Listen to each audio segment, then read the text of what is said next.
the champion, the lion is here. Zobu, zobu, bringing by master.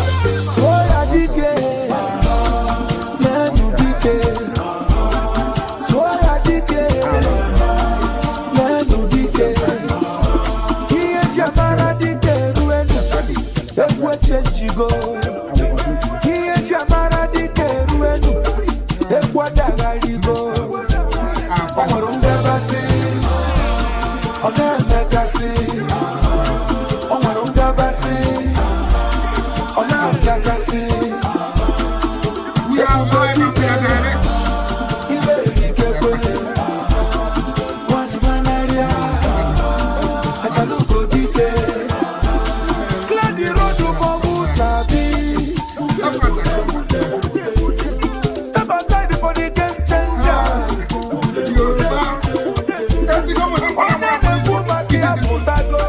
I tell you the truth. It doesn't. I don't care who you are. I don't get to hold my life.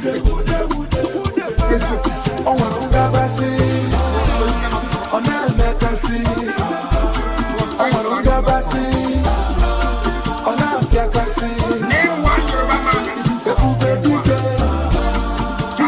Yoruba man.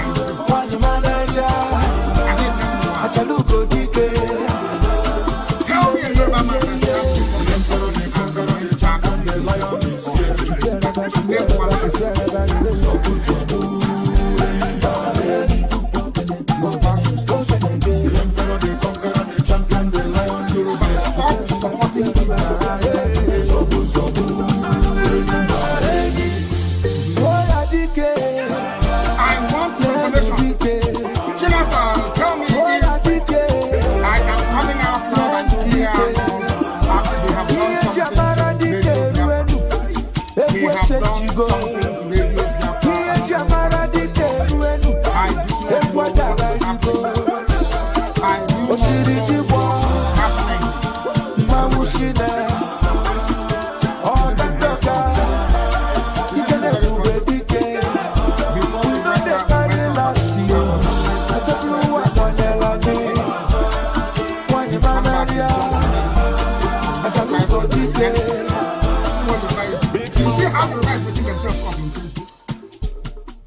You see how they're messing themselves up in Facebook? Do you see how disgraceful they are? The emperor, the conqueror, the champion, the lion is here. Zobu, zobu, we are live and we are direct. And humanity is because you may not like it. And quite frankly, I if you like it, if you don't like it, it doesn't follow me.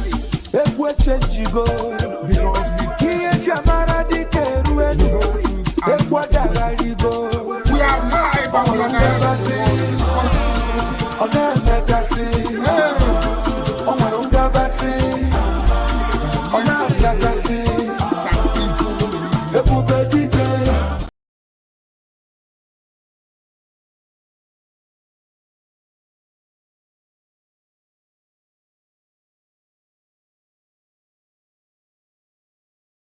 Kindly watch this video.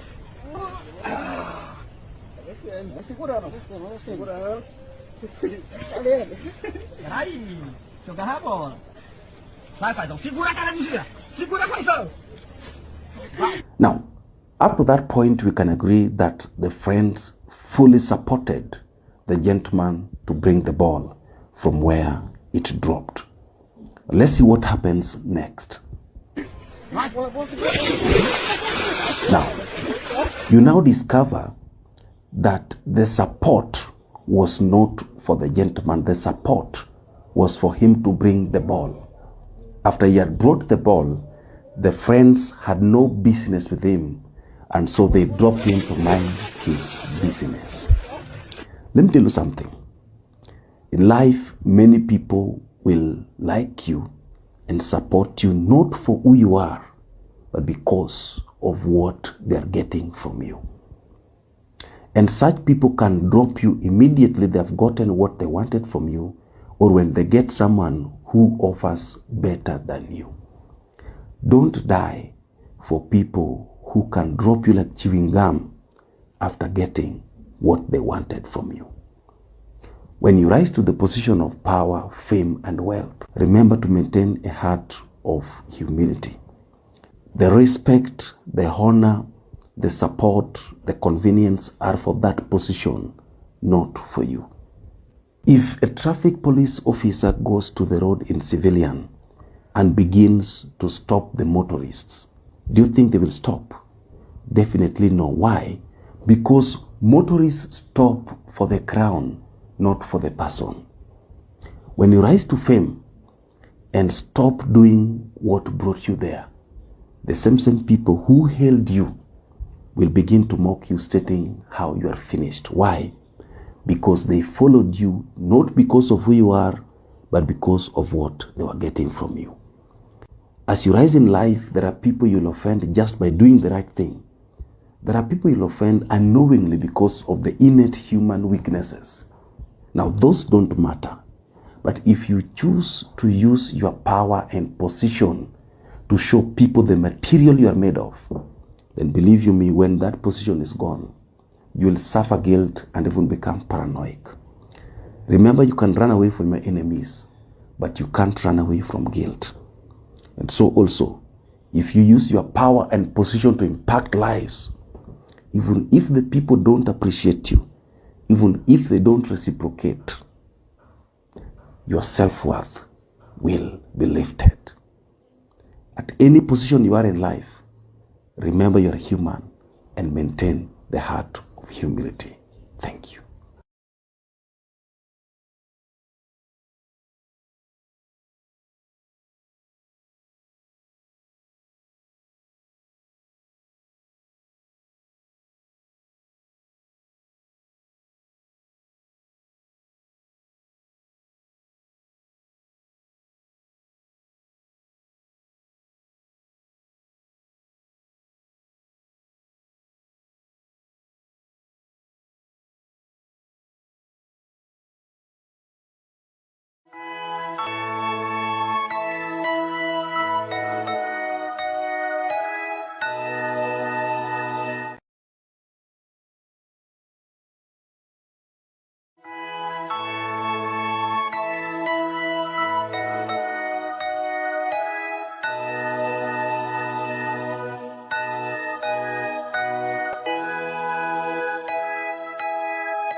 du anyị n'ụzọ ine nke ezi omume gị ka iwe wezugara anyị ọrịa niile nke pụrụ ịdakwasị mmadụ dị ndụ n'ihi na ọ bụ naanị gị bụ onye na-agwọ ọrịa ka anyị wee na-akpọkụ gị onwe gị bụ sinele nke ndị agha ka igwe mere anyị ebere ka akwa nke anyị na-ebe ka ude nke anyị na-asụ wee bịa n'iru gị ka iwe mee ka Biafra wee guzosi ike ka anyị wee n'ikpete maazị nye aha nsọgụ tutere nsọpụrụ na ịja mma site n'ebighị ebi ma ruo n'ebighị ebi ise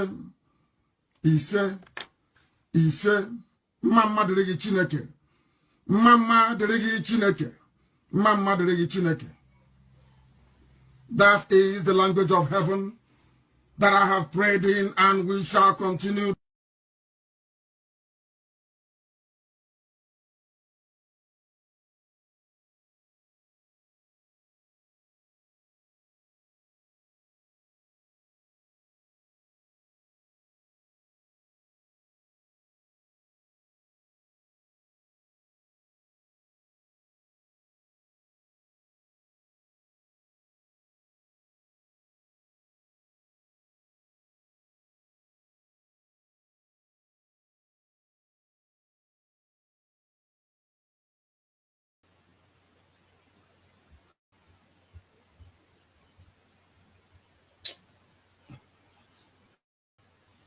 Good evening, good evening.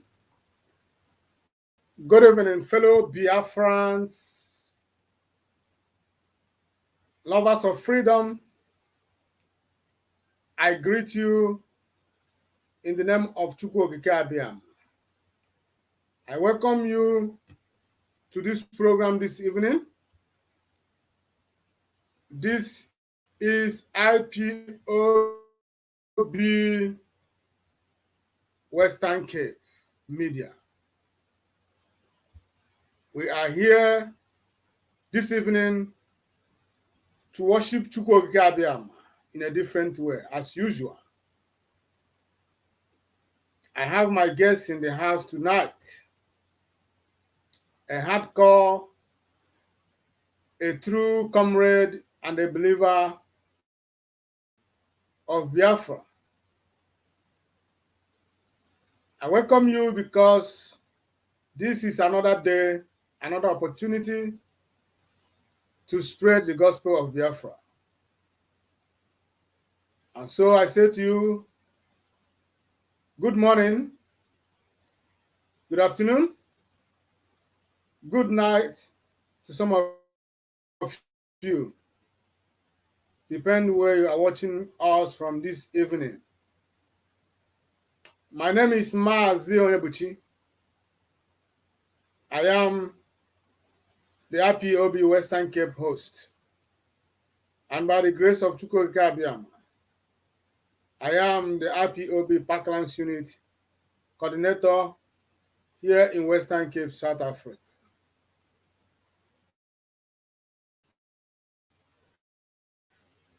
I thank you for bringing out your time to join us this evening, out of your this evening.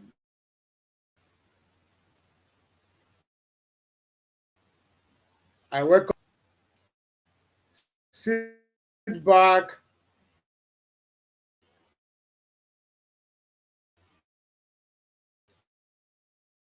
and enjoy whatever we have for you this evening. As you know, as Biafrans, this time around, and we have made a decision and change.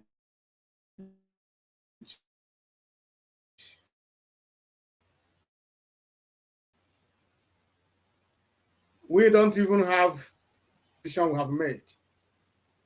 So if you think we are back, the only thing that will make us to back out is death.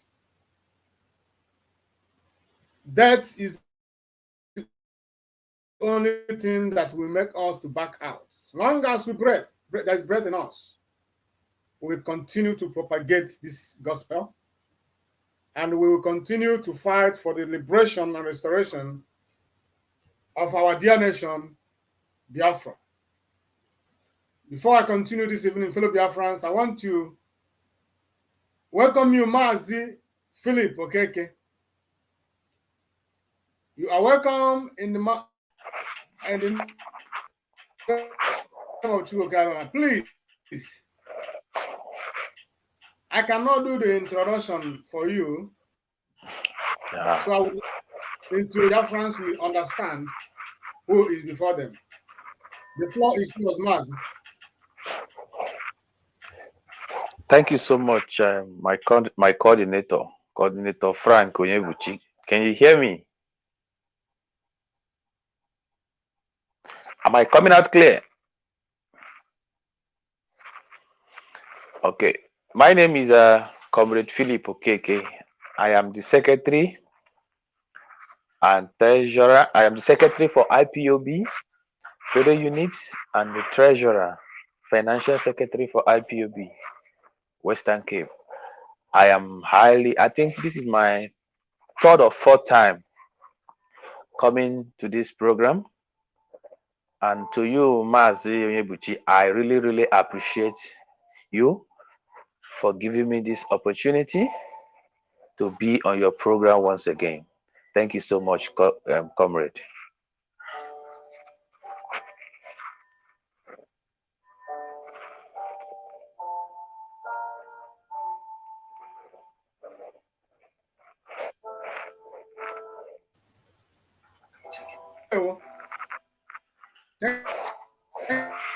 Thank you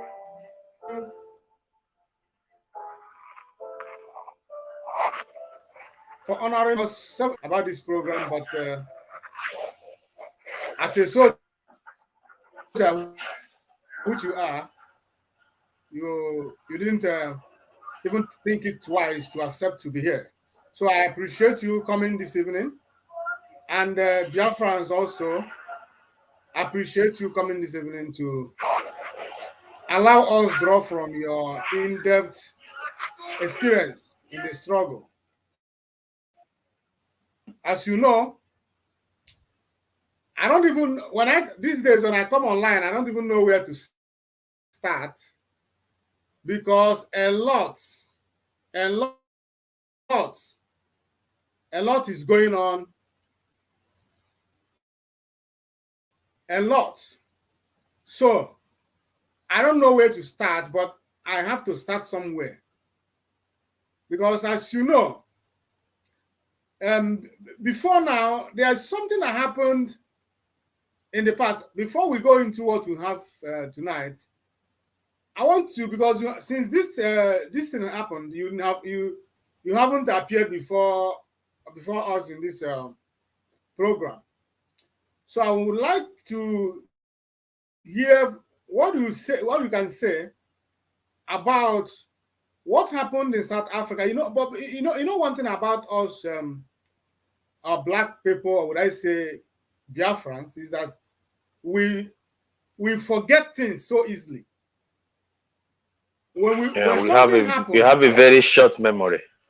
No matter how serious it is,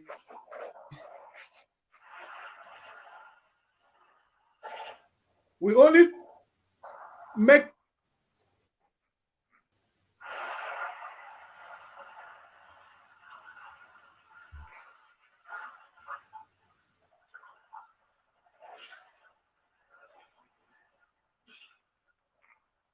Hello, comrade.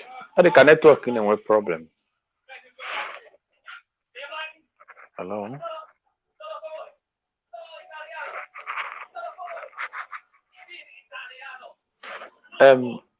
Comrade, how the network in a problem? I know Charam Hikurov. Can you come again, please?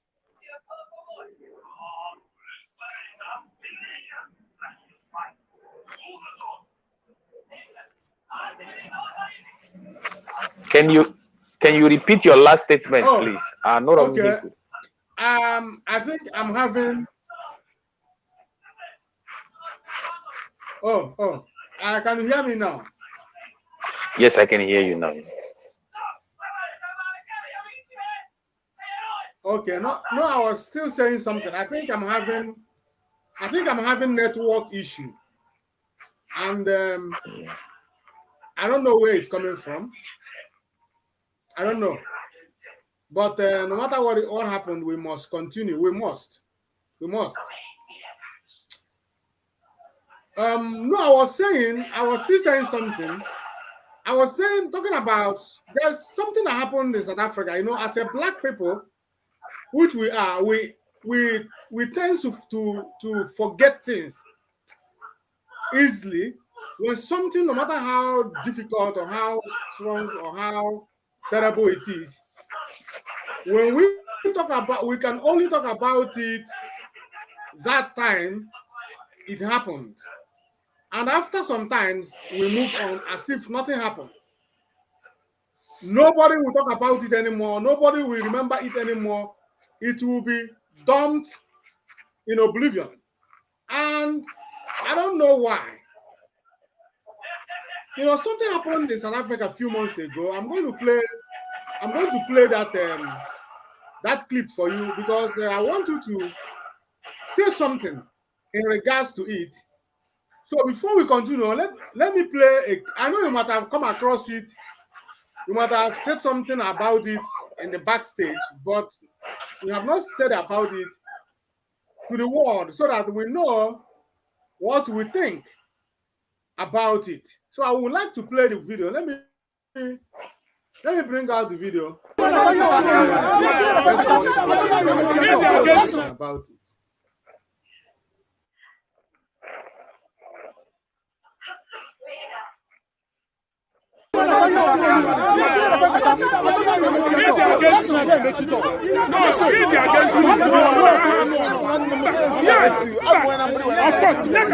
We must not agree. The people must agree.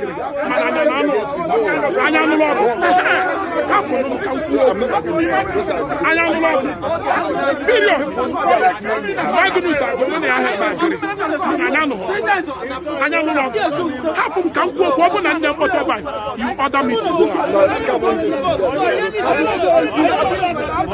Yes.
I don't know yet.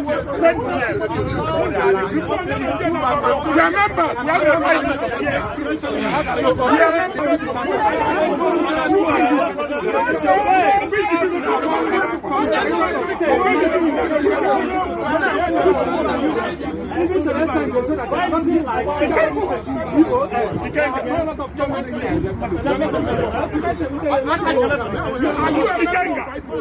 since 1999.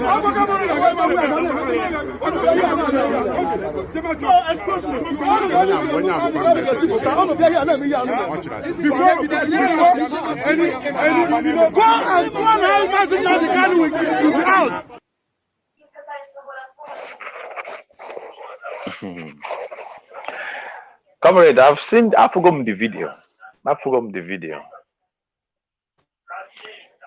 In a name the comrade.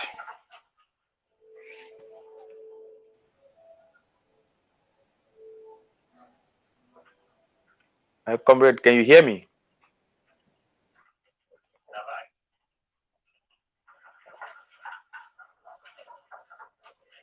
All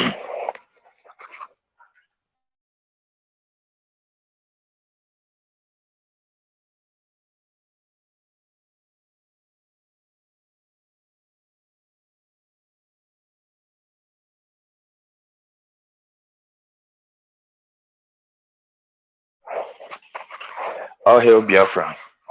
Yeah, Comrade Frank, I forgot this video. This video is a personification of the problem we are having in IPOB today.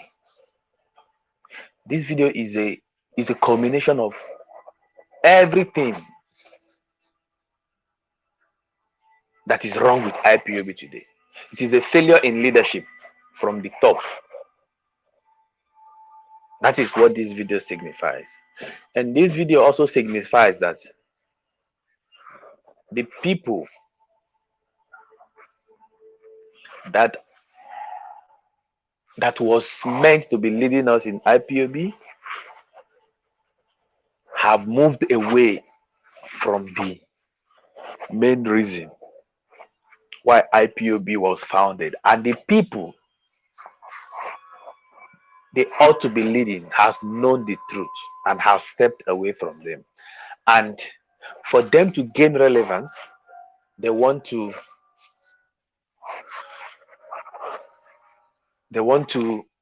be confrontational.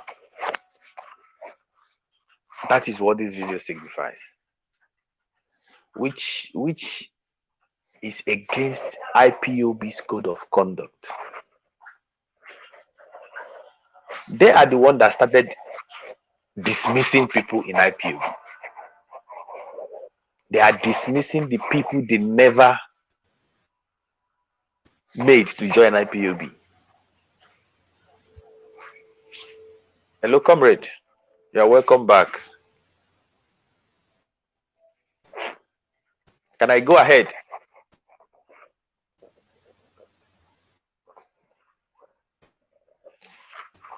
As I was saying, can I go ahead, comrade?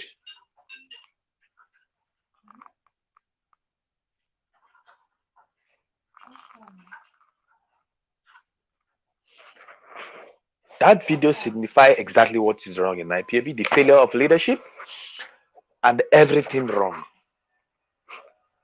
It is very abhorrent that the people that was ought to be leading IPOB has gone astray, and the people they ought to be leading have seen the truth and have stepped away from them. And in order for them to be able to gain relevance, they resort to confrontation, which is not our founding principle. They started removing people from IPOB, and the people moved away from them. And in order to get relevance, they resort to confrontation. This was not how our leader taught us. This was not what he taught us. He taught us to be truthful and honest in all our understanding, and that anybody that did not believe in what you say, you should not fight that person or confront that person. But as you can see in that video, the South African leadership is fighting. They were prepared to fight. And you cannot win people's heart by fighting them. You can't. So they have lost touch with the reality, and the reality has left them. So they are trying as much as possible to see if they can force themselves into the people's hearts. Because we know when this thing started. We warned them. We told them these things you're doing will lead to nowhere. But they refuse to listen. And now they got nobody on their side anymore. Now they are looking to fight. They are suing IPOB, their fellow Biafrans, to court, and if need be, they are ready to kill. But all those three things I mentioned cannot change people's hearts. How many people will you kill? You cannot kill people to gain people. No. So I will urge them to come back to their senses and do things the way things ought to be done.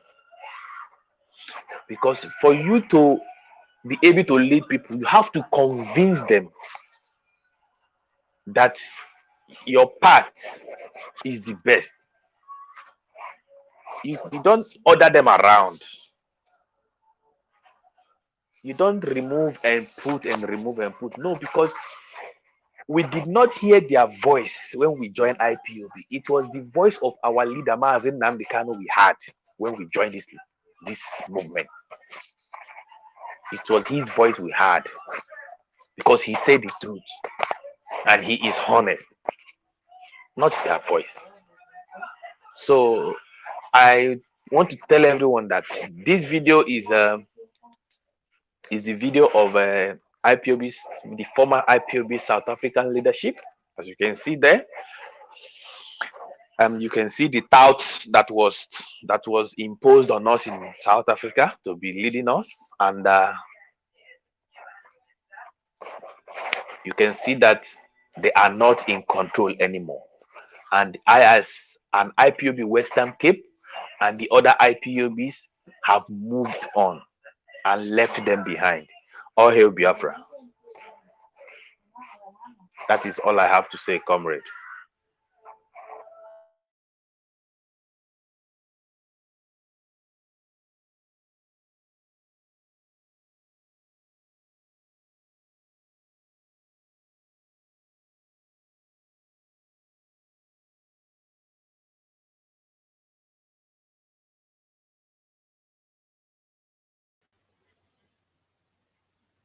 And then, well, Mazi, please, whenever I go offline, don't mind, just keep saying what you're saying, because I think stream the app I'm using is having problem, because I'm seeing red here. Maybe it's showing that something is not well. But we must continue, because I have Potago now. I have Potago. You know, I didn't get everything that you were saying, but I know that you said something reasonable, because I know why I brought that video to you, because when that thing happened here in South Africa, a lot of things were being said. Somebody like me, I went back to the IPOB Code of Conduct to dig out what our leader said in regards to what transpired there in IPOB family meeting venue.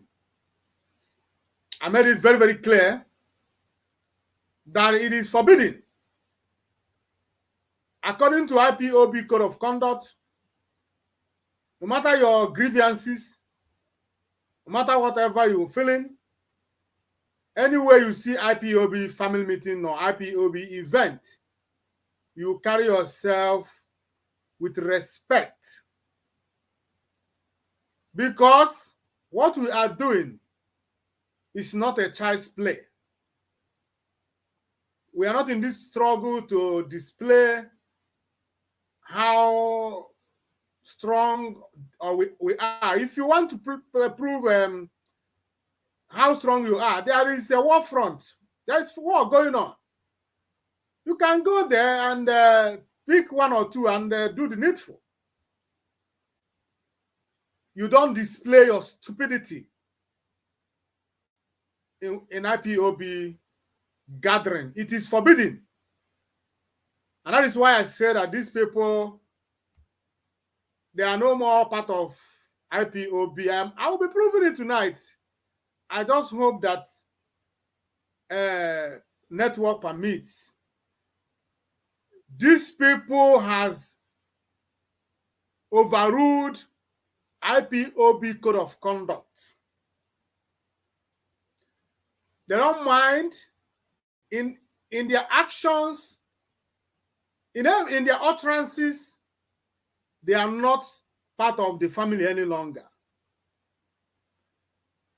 If our code of conduct said no fighting, no disruption, it remains, it stays that way. If you have any grievances, you sort it out outside IPOB. If you cannot be matured, if you cannot be matured as a man. So these are one of the many sins of Ogechukwu Isu and his gangs of mafians, because this time I think they should be referred as mafians because they are not part of IPOB. We carry ourselves with respect, and that is why people respect us. When you say you are IPOB, people respect you. But this time around, it's still the same way, because of these touts, dogs that are everywhere. But we'll be moving forward. There is something that is trending on social media about one's Asari Dokubo. As you see, the topic to our program says Asari Dokubo, a traitor in our land. You know, he has been made himself an opposition against Mazi Nnamdi Kanu. He has made himself an opposition against Mazi Nnamdi Kanu. I don't know. I don't know what he's contesting with Mazi Nnamdi Kanu. Mazi Nnamdi Kanu doesn't even notice. It was just once that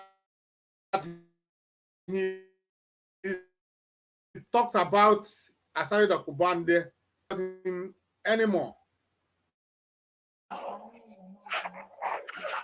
And as a man of principle he is, it stays that way. Our leader had that once. Now, last week, Asari Dokubo went to Abuja to meet whom I will like to refer as captain of outlaws, who become a president. Because if you are not a criminal, what is Asari Dokubo doing in Asarok, sitting in the press in a press room or press hall, whatever they call it in Asarok, to address the media? Who is Asari Dokubo? A militant, a tout, a criminal,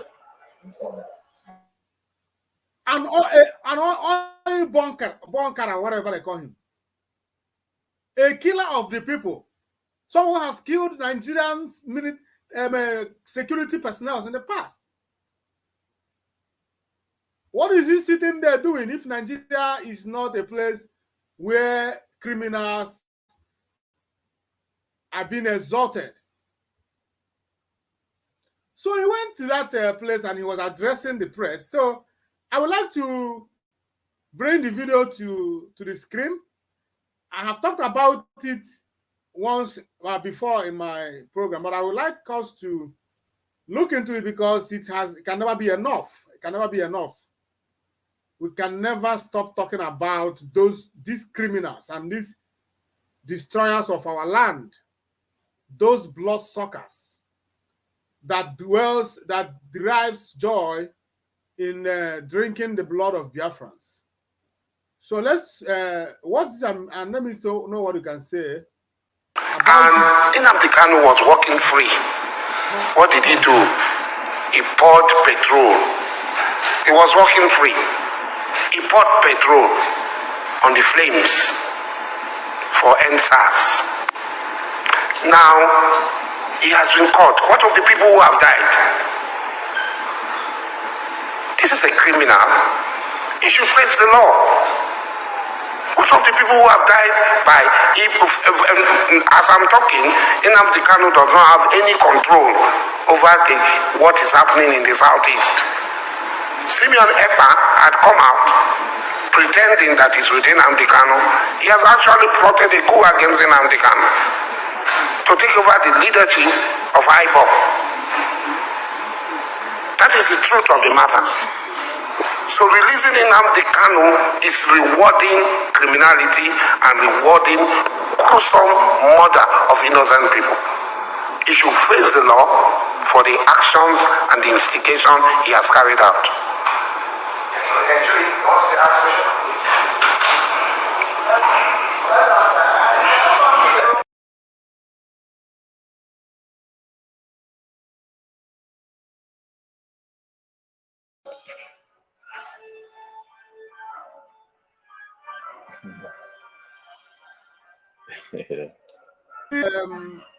I believe you heard him. So I would like you to please say something in regards to what he said about our leader.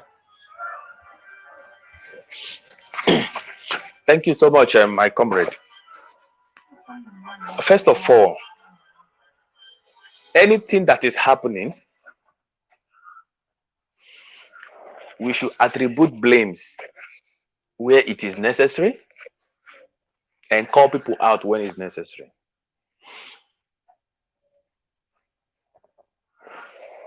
The problem called Asari Dokubo today is one as a result of what happened to our leader. Because I'm very sure by now, if our leader was free, Asari Dokubo might not be alive again. Or even if he's alive again, he cannot be this relevant. And calling Asari Dokubo to a press room in Abuja, in the zoo, in the capital of the zoo, for a press conference, a criminal to a press conference, tells you what Nigeria is. That Nigeria breeds criminal. And for you to be able to join that class of the gang ruling the zoo, you must be a criminal. That is exactly. Like imagine Pablo Escobar making a press conference in the White House. That is the comparison. Pablo Escobar or Osama bin Laden making a press conference in 10 Downing Street in London. So Asari Dokubo is guided by his stomach. His stomach is his God. And whoever is able to feed that stomach, he will dance to the person's tune. And also, Asari Dokubo is the one responsible for the whole of the criminal event happening in Biafra land today. Because I think he was given the contract of Ebubago in Biafra land, killing Biafrans. And I don't blame him much, though. I blame the problem in leadership we have in IPOB. Because if the treatment that was meted on saboteurs in South Africa when they were fighting for freedom were meted on him, he wouldn't be alive today. But the main problem we have of people cropping up talking shit about Biafra is because we have the leadership we have refused or have ignored or have taken lightly what was supposed to be done in IPOB. That is why people like that were cropping up. I saw a video of Asari Dokubo and Ijele. You know, in any freedom fighting movement, if you allow saboteurs to crop up, they will breed more saboteurs in our land.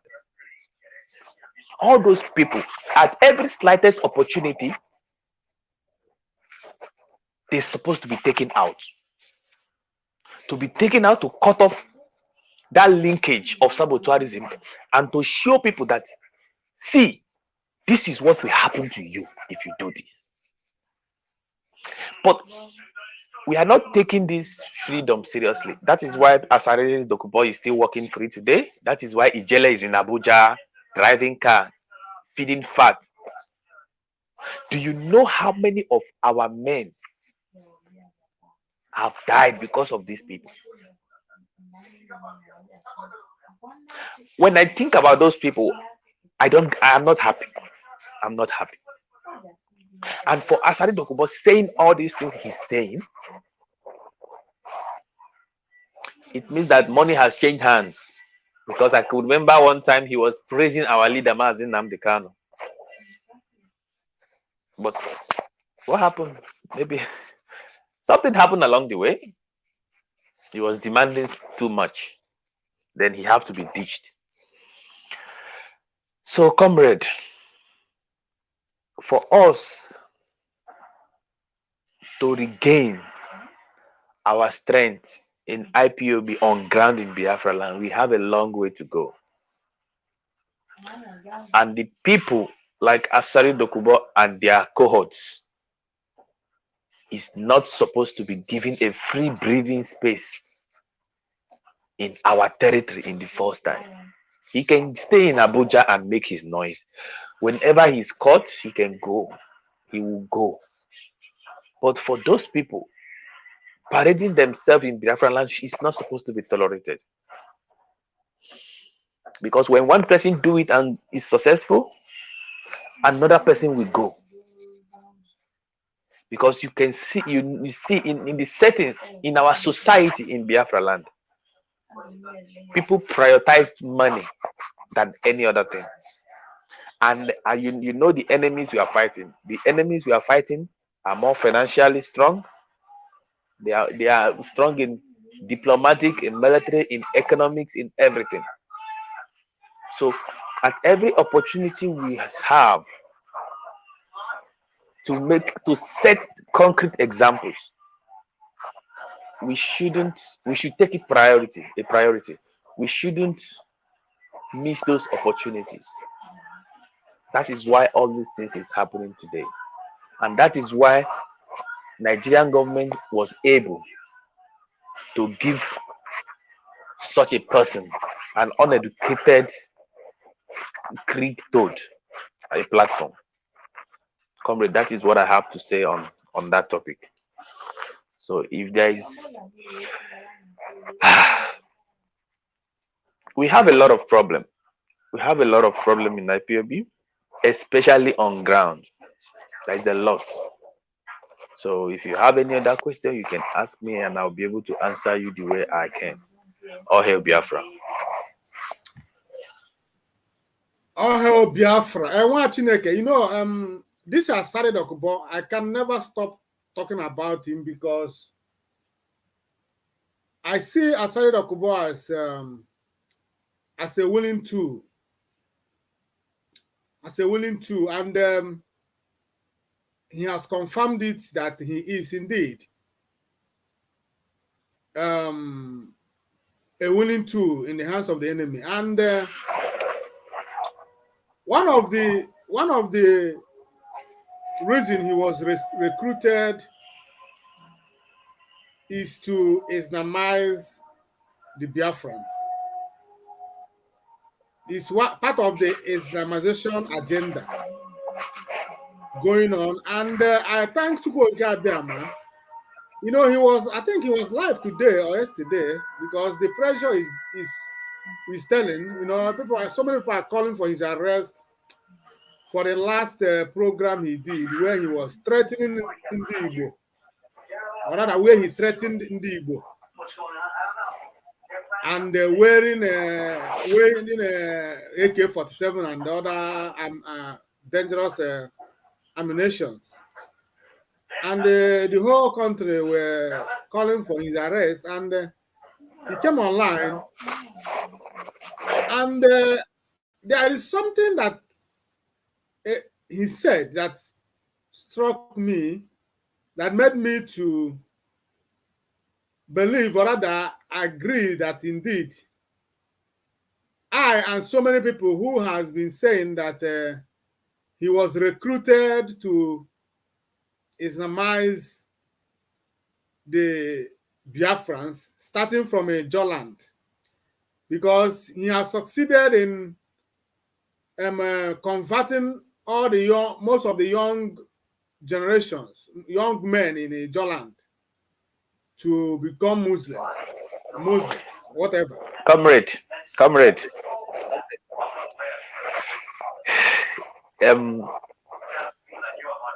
You see that tactics they use with Asari Dokubo? It started happening during Buhari's regime at the advice of the British ambassador to Nigeria. That is the same tactics Britain always use. Cropping off minority from somewhere to disrupt what some people are doing.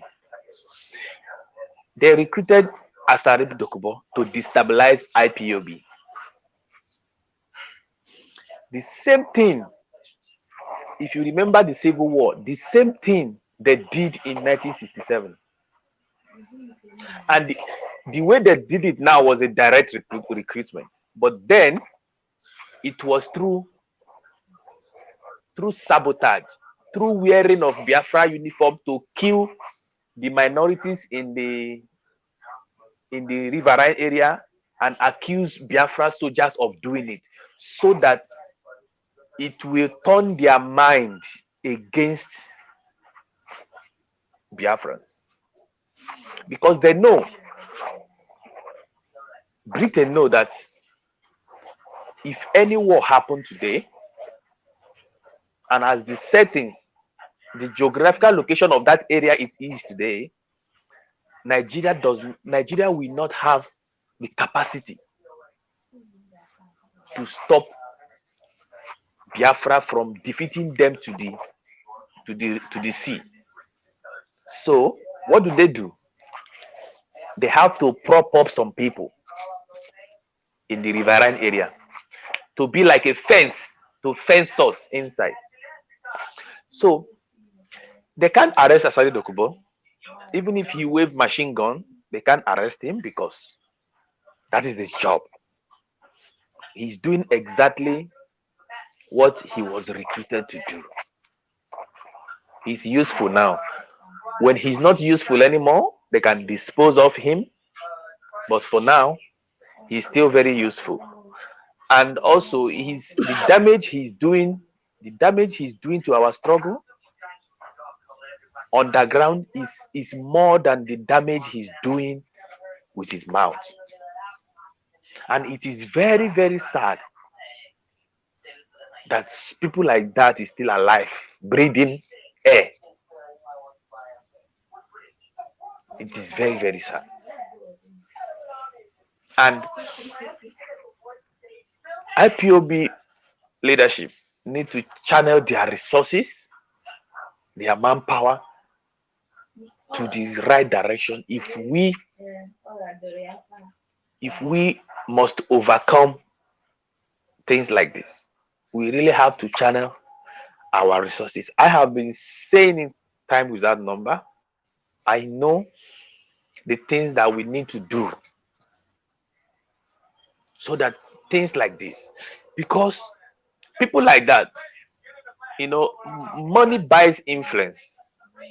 And our people in Biafra land, even in the coastal regions, they are too destitute, they are too poor that they can fall for anything. And people like that have the capacity to do a lot of damage, to recruit, to change people's mind, to turn people against IPOB, to arm people, to kill Biafrans, whether they do not anything or not. So it is the duty and the job of IPOB to stem things like this so that it will not do too much damage to IPOB. Or hail Biafra. Oh, hail Biafra. I would like to play a video of Asari Dokubo. So, I mean, the video he was on live video today. He said something. I want to, Biafrans, I want you to listen to what Asari Dokubo said today. September 1988 at the Bokobri Mosque in Calabar as a student of the University of Calabar. I changed my name to Abu Bakri. I changed Goodhead to Melford Dokubo Goodhead. I changed Dokubo Goodhead to Dokubo Asari. So I became Abu Bakri. Dokubo Asari. Later on in 1989, I added Mujahid because of the mission. He will champion jihad. This is what you don't want to hear. You don't want to hear that. Do you know the meaning of the name? Mujahid means he who champion jihad. That's what it means. Mujahid means 1989. Mujahid means he who champion Islamization. Oh. Mazi, did you hear it? I heard him. That is exactly what I wanted Biafrans to hear. Yeah, but he's on a kwaka tipabu aja. Because he said in 1989 he changed it. I will know 88 Mujahid in Arabic is fighting. 89. Jihad, Mujahid, Mujahideen. If they say you Mujahideen, is a fighter for Allah in Arabic. So he is right, but unfortunately, he changed his name in 1998. I want to ask, how many mosques is in Rivers State today? How many people is he able to change from their religion to Islam? It's just maybe, I think it's him and his family. That's all.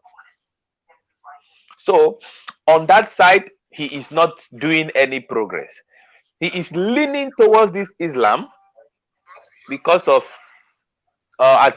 because of Tinubu and the Vice, because they are Muslims. So he's leaning towards the Muslim side.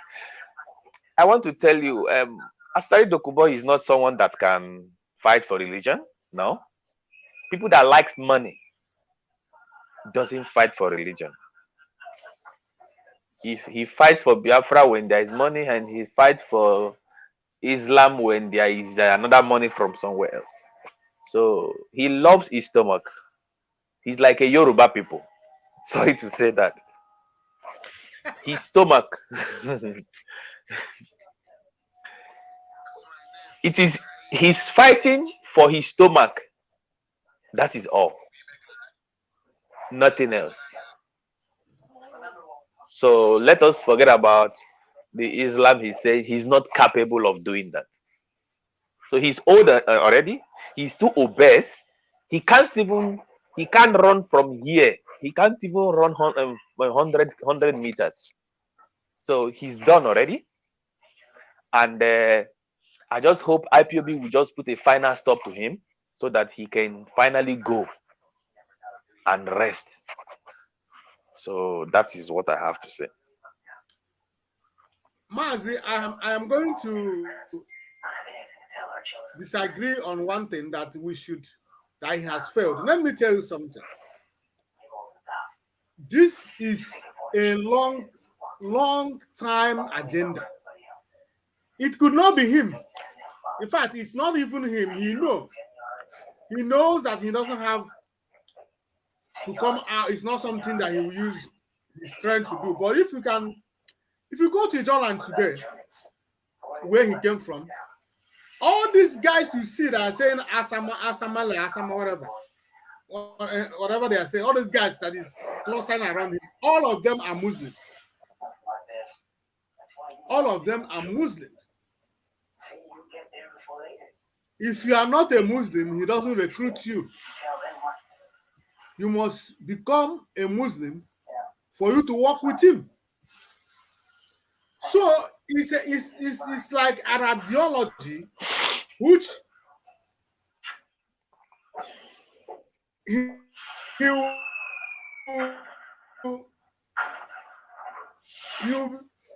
sow it as a seed in the life of this spread.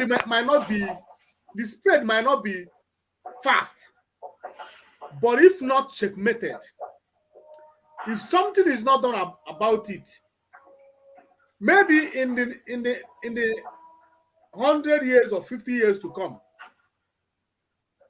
some quarter of Biafrans might have accepted. Remember, there are also breeding of this religion in the southeast too. When you go to Imo State or where, you go to Enugu State, you go to Ebonyi State, the only place that you cannot find it much is in Anambra State. I don't know how deep, but in all these other places, they are taking a stand there.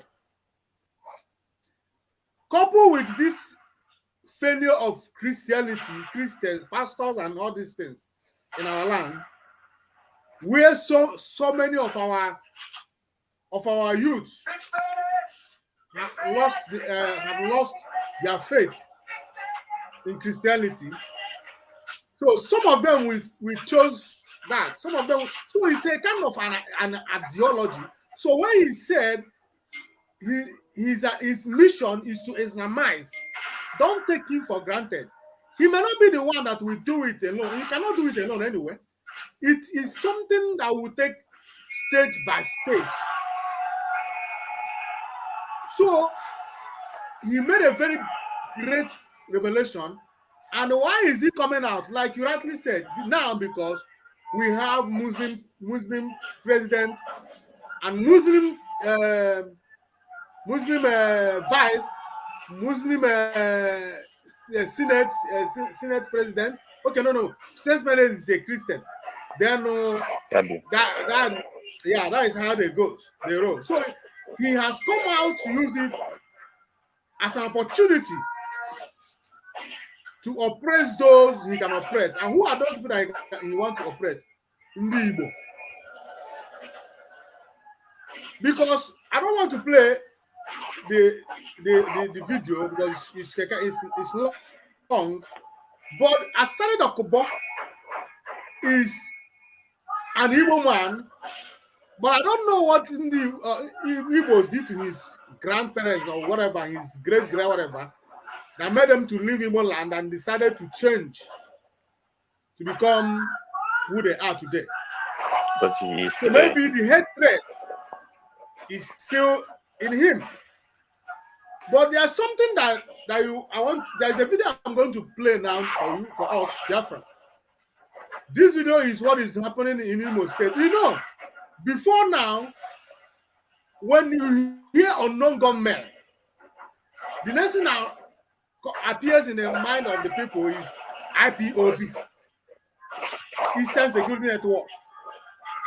But with the events unfolding recently, people are able to know that IPOB is not the one perpetrating the killings in Igbo land. So now I want to play a video for you. Now listen.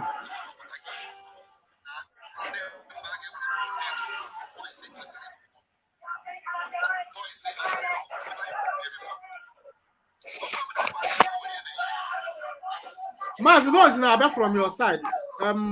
Pause, no?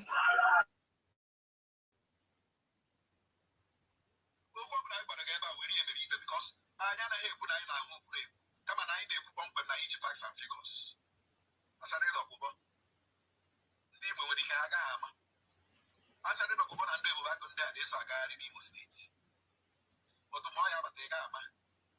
Ọ ihe mere o jiri kwuo na o nwere kampụ ha gara, kampụ ndị unknown gunmen ha gara. 100 cars, you know. Ihe anyị na-achọ ikwu na Asari Dokubo wee rekruturu ndị Igbo bago Hope Uzodimma ji arụ ọrụ. Hope Uzodimma na Asari Dokubo nwere agreement. Asari Dokubo wee kwenye Hope Uzodimma boys ya. Onye ọbụla bụ onye Igbo ga-ewere Imo steeti mana na ọpọ ya Asari Dokubo. And ọ bụrụ na Asari Dokubo kpọrọ ndị Igbo ashị mana na boys ya ndị a bụ ndị Igbo nọ n'Imo steeti kpọrọ ndị Igbo ashị. Look at what is happening na Akwa. Lee ihe na-eme na n'ọlụ. Lee ihe na-eme na Ọhajiegwema. Lee ihe na-eme na Izombe. Ọ bụ ndị Igbo na cause havoc ndị a because they hate Igbos. So ha na-eji this opportunity now. Ha na gọọmenti Imo steeti nwere agreement na-agba ụlọ ndị mmadụ ọkụ na-waste life of ndị Igbo. So ka ndị Igbo mara na Ebube Agụ bụ boys Asari Dokubo. Ọ ka ndị Igbo mara na ndị Ebube Agụ ị na-ahụ n'Imo steeti. They are the Asari Dokubo boys. Hey parents, today we're trying out the new Purity Baby Jumper. Comrade, this. I want to complete it before Okay. we say something about it. I think there is an advertisement going on.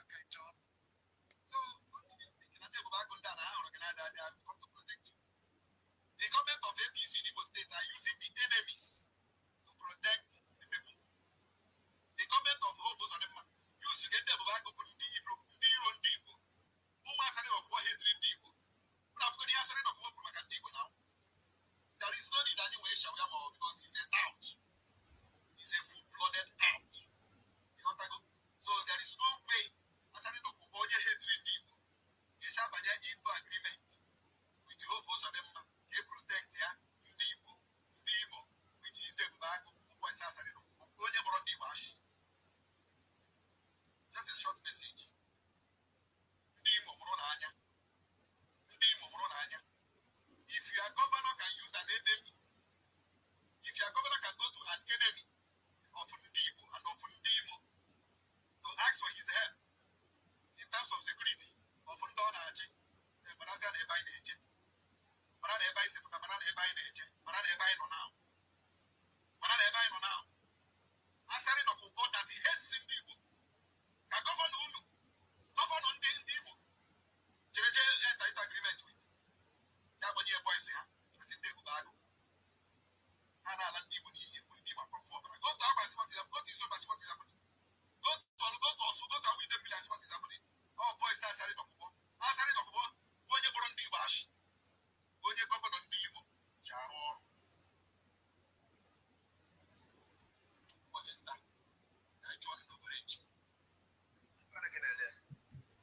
Mazi, you heard him very well. But loud and clear. The only place I disagree with. Okay. What I want to say is this is not here a new revelation. At least DOS amago about this thing for at least 9 months to 10 months now. The first set of Ndi Ebubago Ekpotere Imo State was all killed by ESN, by men on ground. And few of them were captured alive. That gave that revelation that they were recruited by Asari Dokubo. And you will see that most of the village attack I made that time in Imo State, within those riverine areas, were conducted by Ebubago. Neji Ugbo Mmiri fly boat Abia straight to Imo State. So, before, the group I know, we know all these things before that. Asari Dokubo is the one recruiting, recruit you, train, ya wanna make the pay, ya wanna he divide his men into two.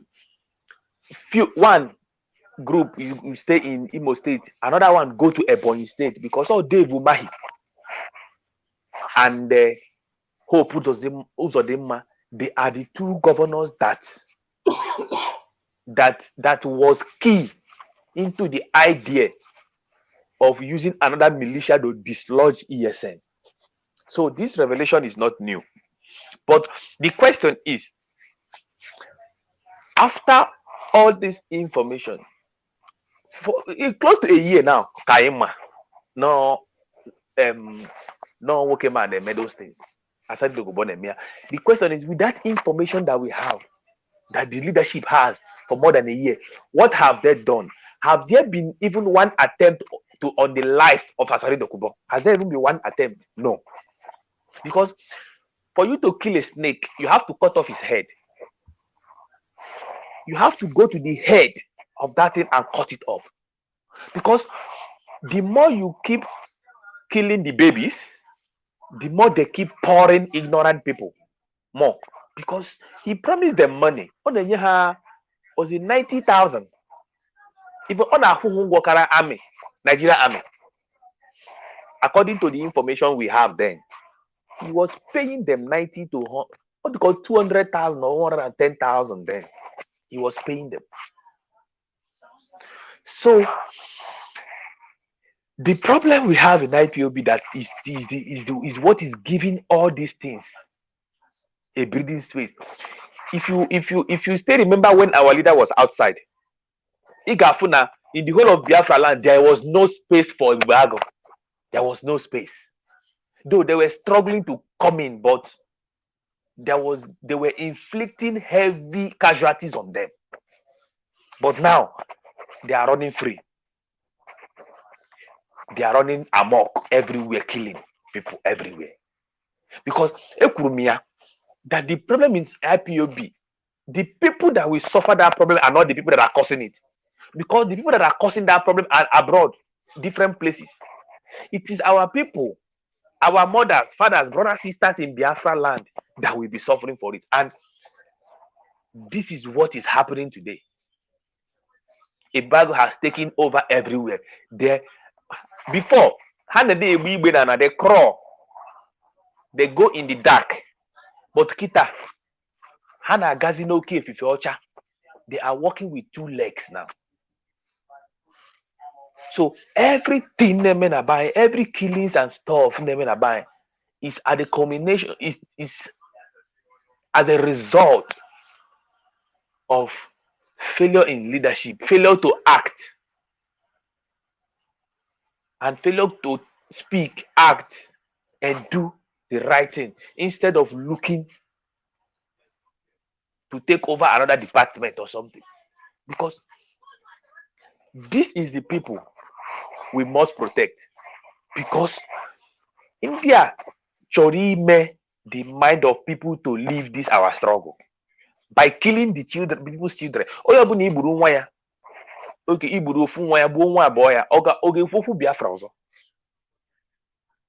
will he contribute for Biafra? That is what they are trying to do. And they don't care the means, the way they want to do it, because and here to remember, they want to wash their hands off it. That is why they recruit to another militia. They don't want the Nigerian government, through the army and police, to be doing those dirty works. That is why they are recruiting these mindless bastards in the Riverine area to do their job. And all of us in IPOB have kept quiet. We are the enablers of these things. This revelation is not a new revelation. We know about it long time ago. We knew about it. If you can remember, when the DOS was still in their right mind, you can remember a threat Asari Dokubo made to China Sanworu. Do you remember? Comrade, that threat was made because almost 50 of Asari men were slaughtered in 2 days in Imo State. In 2 days, he could not believe it. Almost 50. A lot were slaughtered in 1 day within 48 hours in Imo State alone. He was very angry. He was very furious. But now, where was the leadership then? Now, we want the leadership of that time. The leadership that was able to stand their ground there to defeat those people. That is what we want now. DOS has a duty, and it is still time for them. There's still time for them if they can come up to serve the people the way they used to. Because our people are suffering this. When they are done in Imo State, they will move to Enugu. Because Imo State is still very close to River State and Bayelsa. That is why they operate more there. When they are done there, they will move to Enugu. They will gain more ground, they will move to Enugu. They will make sure they decimate the Biafran people so that everybody will be scared of opening their mouth to talk about Biafra. Fear, slaughter, fear through slaughter. That is what they want to use. And that is what the Nigerian government are paying Asari Dokubo to do. And nobody will stop him. It is only IPOB that can stop him. That is what I have to say, comrade.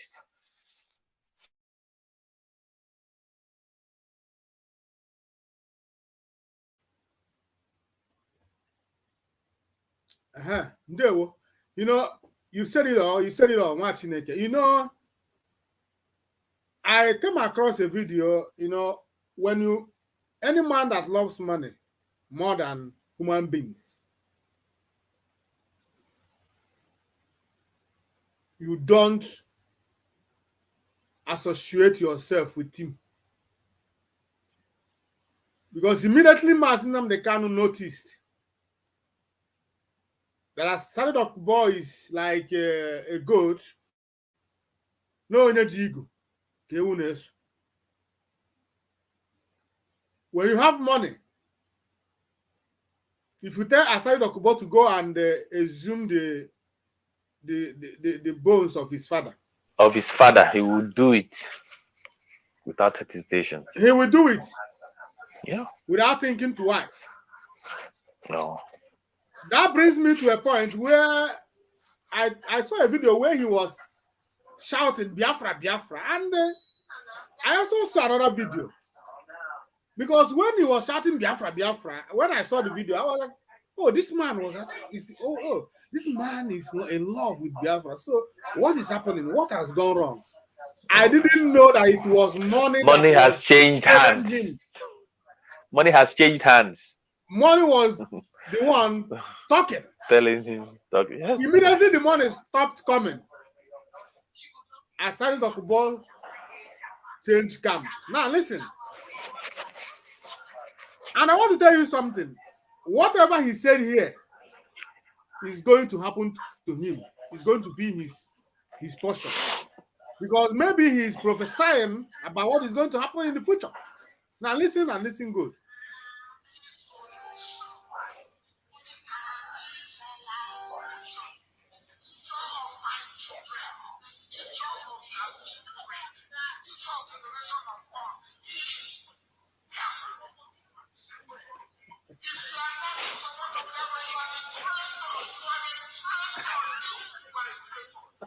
He is a traitor.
I don't want to go on playing the video.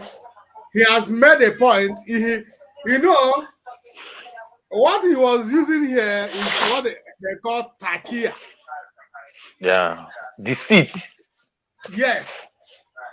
Because this time was the period Mazen Mekano was inside in 2015. This Biafra army, Biafra this, is the same Biafra army he's looking for them to kill now. After that, Asari Dokubo, where is Biafra army you are talking about? The same Biafra army. Mazina Nekano. Okay, let me before you say something, I want to play another video for you.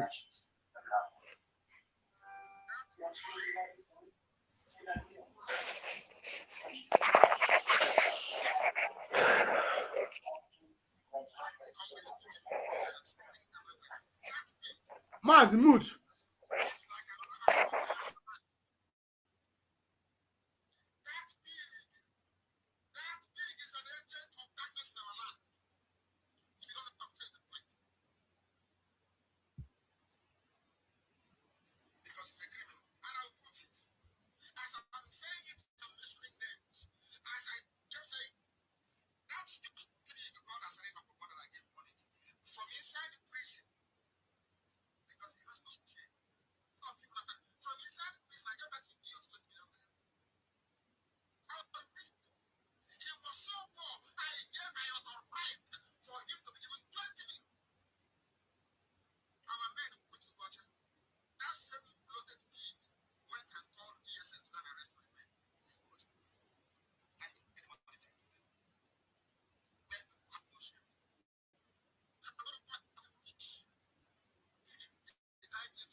Mas, you can go on if you want to say anything about these two videos.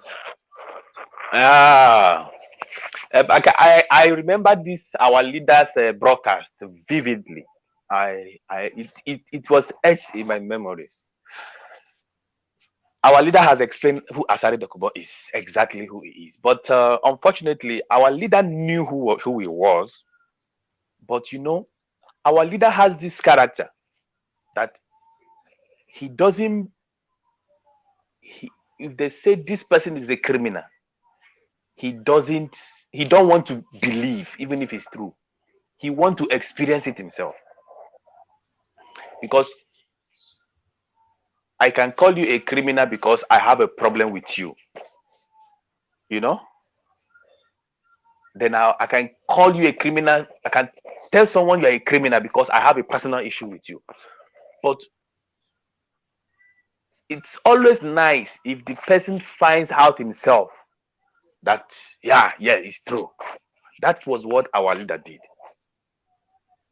That is the kind of person Asari Dokubo is. And such people is not wanted in IPOB. Is not even wanted in this Biafra struggle. But unfortunately, he has gone to another level, to the bigger saboteur, because collecting such amount of money, 20 million, was not enough for him.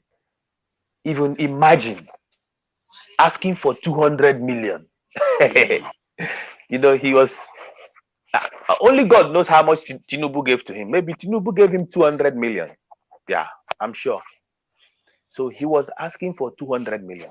Imagine somebody that say Biafra, he wants Biafra, he's asking for 200 million.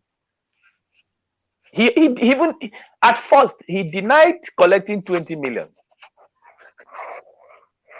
But the event, what happened, why our leader paid him 20 million was because then there was no ESN, there was no IPOB security outfit. So it was like our leader was outsourcing security. That was 2014. I was still in Biafra land then. We participated in that protest. So our leader was looking for security men for the protest. That was a Biafra. If you remember the Biafra land protest, the whole Biafra land, the march from Benin to Bayelsa then. Our leader paid him for security for that protest. That was what our leader was talking about. So that explained to you exactly who Asari Dokubo is, and it's quite unfortunate that he's still active in his saboteuring work today.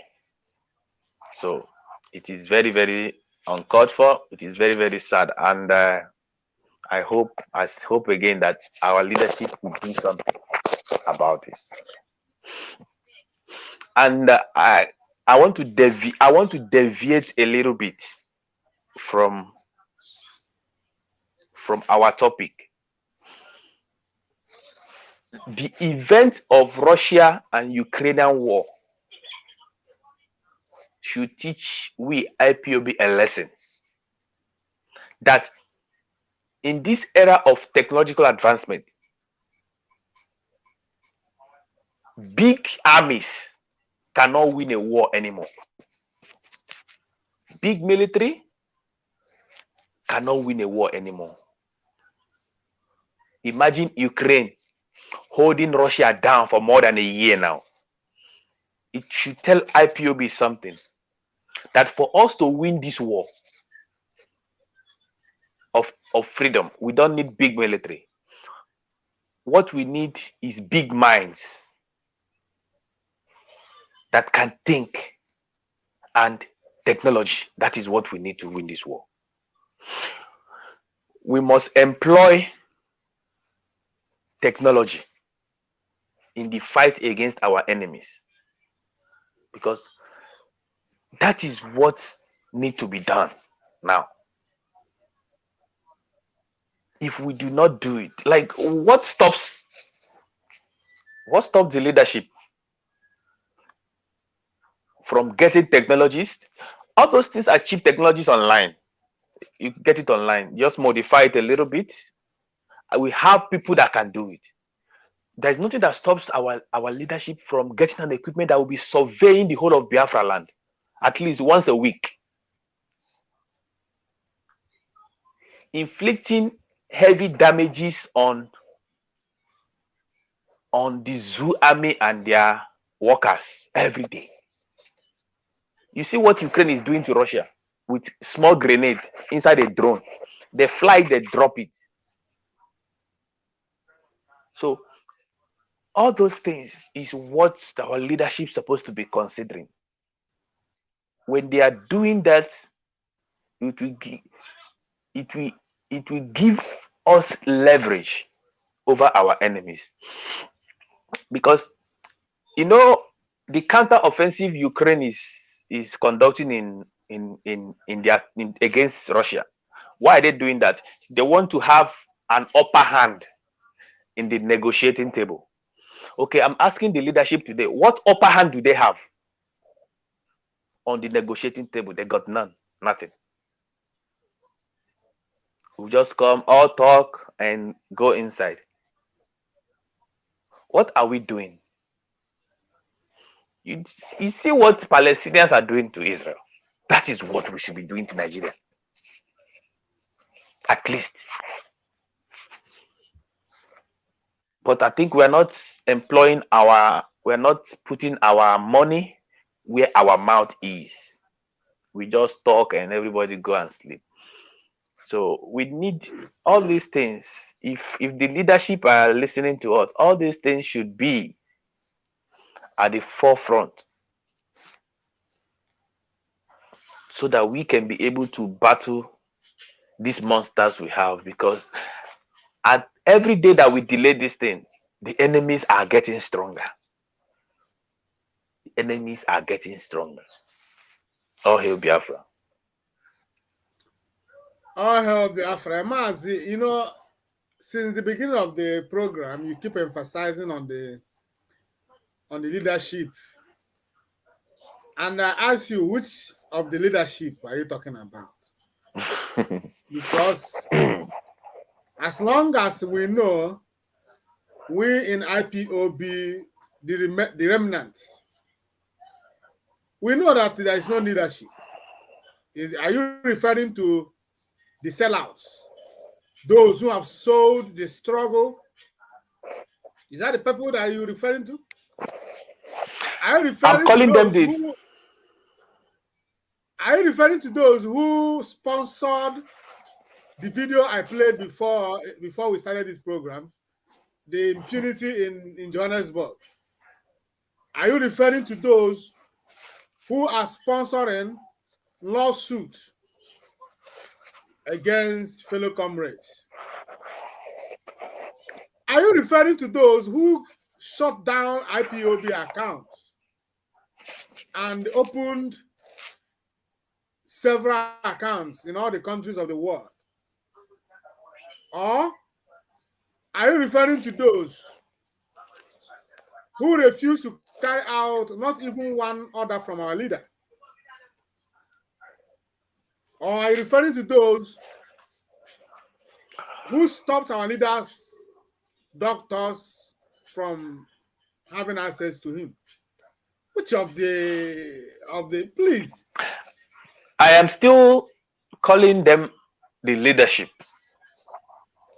because they still have time to redeem their name and to do what is right. That is why I still call them leadership. Because Mazi, okay, go on. Yeah. Because it is only them,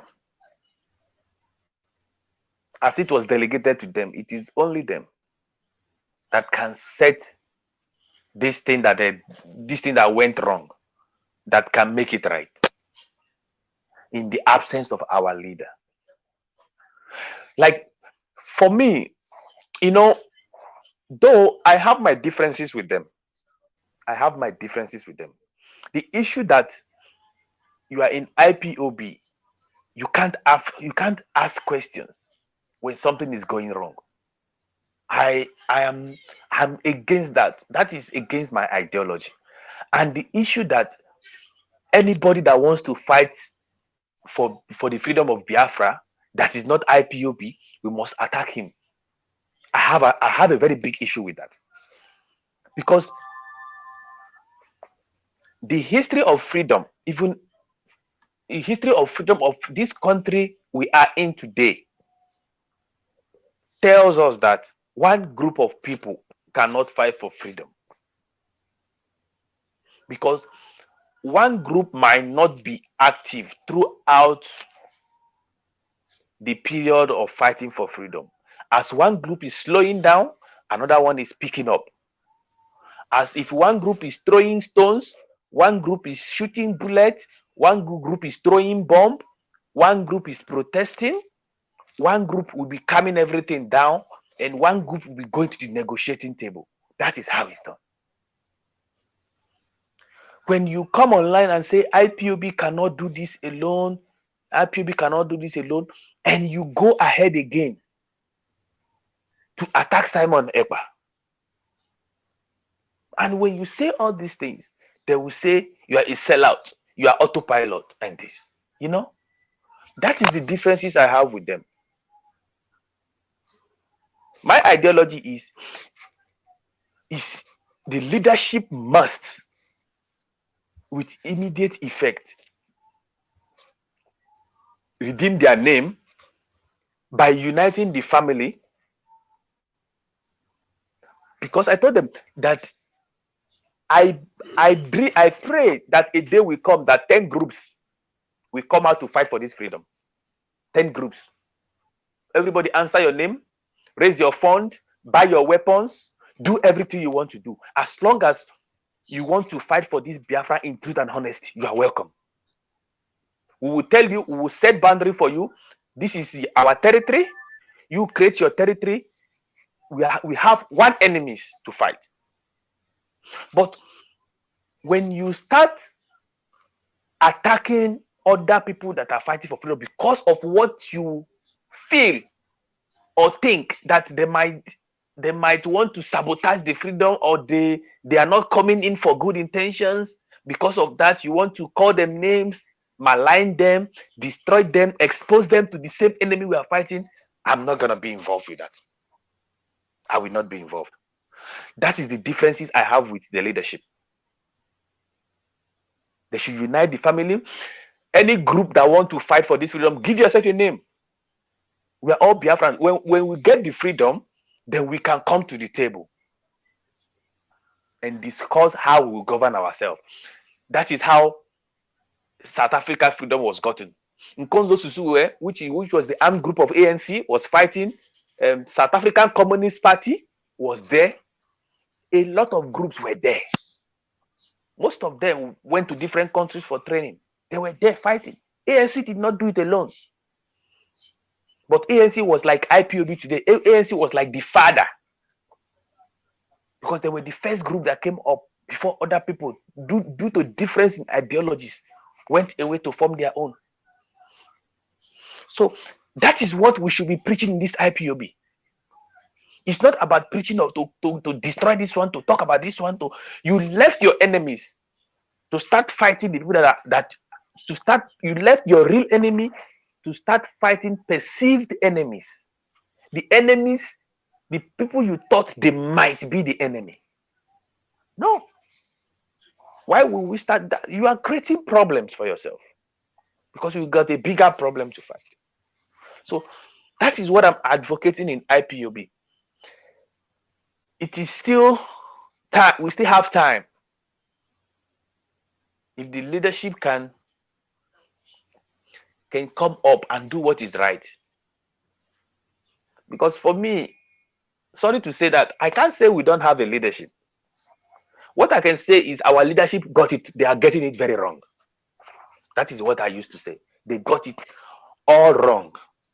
For 1.5 years now, for 18 months now, they've gotten a lot of things wrong. And if they can come up again and do what they used to do, organize the way they used to organize, and set things right the way it was before our leader went inside, then we will be proud to call them our leaders once again. But for now, I can only call them the leadership. Because if you look closely, you will ask yourself, what are these people really leading? That is the question. If you look at the sphere of things, what is happening in IPOB, ask yourself, what are they really leading now? So that is why I still call them the leadership. But they still have time to redeem their name and to get things right. Because all these things that is going wrong in IPOB is affecting us in diaspora psychologically. But in Biafra land, a lot of people are losing their lives, their livelihood, their homes because of it. So that is what I have to say, comrade. Yeah. Maz, you said it, or you said a lot. You said a lot, and I agree with you in totality. I cannot disagree with you. I cannot disagree with you. But the problem is that you're talking about them trying to redeem themselves or whatever. But where they are now is called point of no return. To me, I see no place for them to return to, because Biafrans has lost complete faith in them. Anything they are doing now, people will suspect it. And we see them as people who always come to deceive them. The only person that can return them is Mas Nnamdi Kanu. It's our leader. When he is released. If indeed they are getting it right, or if he decides to forgive and let everything move forward as if nothing happened. But for now, they themselves cannot. They have gotten to a point where they cannot return anymore. They have spoiled a lot. These people have done a lot of damages. In fact, this our leaders' incarceration, kidnapping, and extraordinary rendition back to Nigeria presented to IPOB a great opportunity to prove ourselves, to advance. But you made mention of Samuel, but look at where he is. Look at where he is. You made mention of Samuel. Look at where he is.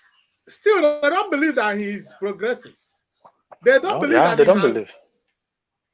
he has left them very far. They don't believe. In fact, they don't believe. He has dusted them. Mazi, let me tell you what happened before I was removed from Umuchuku Writers. You remember when Simon Ekpa was called for questioning in Finland? You remember when they said police came to arrest him? They brought it to Umuchuku Writers. All of them were happy as if Biafra has come. I was like, what are you guys happy about? Like, seriously. You were happy? Most of those people there, they are uneducated. They are in Biafra land. They thought in Europe that the law, what they do, police will come in zoo, they'll arrest you, put you in prison for nothing. They thought that is how they do it in Europe. I was trying to tell them, guy, relax. They call him for questioning. He can't stay there for 12 hours. That is the law. And if they can't charge you for terrorism, because it is very difficult to charge someone for terrorism, because one, you must have a material evidence. Material evidence for terrorism. In Europe, why you must material evidence. The only thing he can be guilty of is money laundering if he doesn't register his organization properly the way it's done. That was the only thing. All of them were happy. But I told them, you guys should take it easy. Because if you don't take it easy, this guy will use you, Simon Ekpa will use you guys to shine. After you guys must have exposed your stupidity outside by telling to people that he's in prison and stuff. That was what I told them. All of them started calling me, hey, are you autopilot now or stuff? I told them, no. Simon Ekpa is very clever. He is very intelligent, more than you guys can imagine. One guy told me in that group, hey, Simon Ekpa, he's not brilliant, he's not intelligent, anything. He's not. I just look at this boy. I say, you that can't even survive in your village, you want to compare yourself with someone in Finland, someone that was able to start little to this level now. You are comparing to yourself. I told him, watch what's going to happen. He's not going to be there for 12 hours. Let's just call him for questioning. Nothing will happen. They will release him. Even if he has a case, he will go home and prepare for his case. And that was what happened. All of them were like surprised looking at me. I said, we are in diaspora because only Bosina, only that is what is obtainable. And before 12 hours, they released Simon Ekpa. So what I'm saying is, even these guys writing for Umuchuku writers, they will be very happy for Simon Ekpa to fall than for Biafra to come. I'm telling you. They will be rejoicing. They will be playing drums. Which is in the okay. Now you should ask yourself a question. What instills such amount of hatred in the people that was supposed to be reporting news objectively? Ask yourself that question. Why? The leadership. Because the agenda of the leadership then was not even to fight the zoo, both online and on ground. It was like the focus was shifted to somebody doing something necessary to make sure Biafra comes in Finland. The focus was shifted to him. They were praying for his downfall every day and night, which is not supposed to be. I told them, we are writers, like journalists. Even if the leadership and Simon Ekpa have a problem, we should be acting neutral. It is our job to call Simon Ekpa. We call him for an interview. That is his job as a journalist. He's not taking sides. No, we became worse than the zoo journalism we are fighting. We became so rotten. That is what scares me. That, are you sure these people are not preparing for another front to even fight our leader when he's out? That is the question I used to ask myself. Maybe they are preparing the fund, the manpower, and the media to fight him. I just hope I'm wrong. I just hope I'm wrong. So a lot of things has gone wrong, as you said, but if they can change their course today, I will be the happiest man on earth. I'm not seeking for any position in IPOB. I'm not seeking for any position, but I'll be the happiest man if they can change and focused on the prize that our leader focused. Because our leader did not get to the level of prominence today by fighting somebody that is not relevant. If you watch our leader, he only spoke about Asari Dokubo once. If you watch all his broadcasts, he only spoke about him once and stopped. He never spoke about Uchemefo. He never spoke about Uchemefo because he know that steering those things up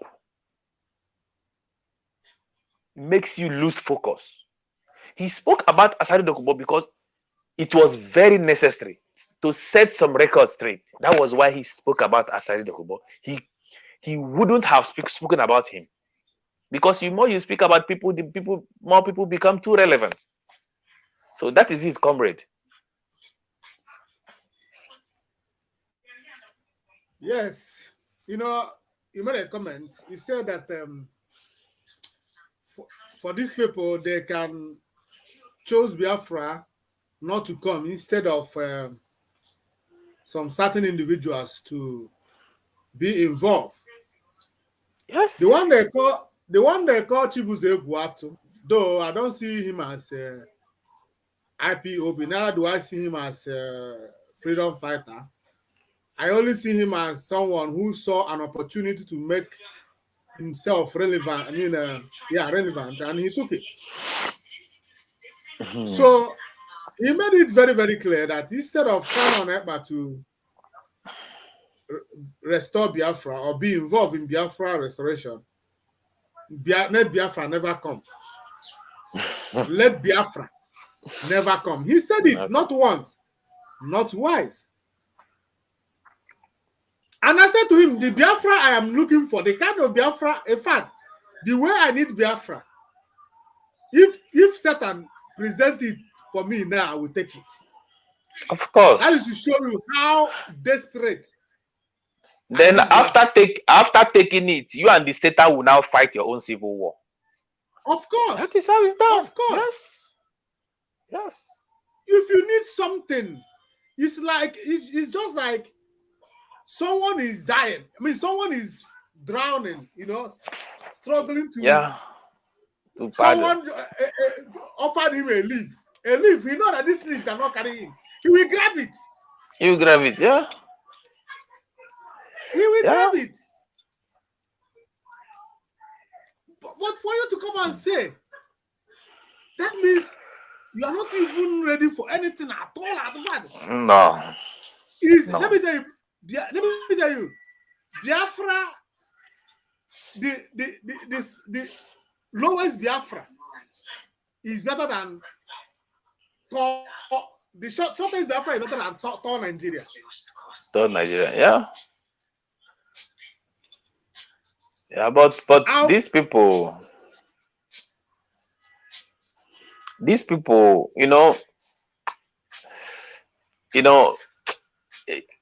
thing is, if a father of the house is no more there, a lot of things goes wrong. That is what happened, A lot of things goes wrong. I want to say something. This is my own opinion. It might be true, it might not be true. The leadership, especially those ones in the Arab countries that is not democratic. I think I've said it before. I don't know whether I said it online or I said it offline. Especially those ones that are not in democratic country. Most of them are scared of doing some things.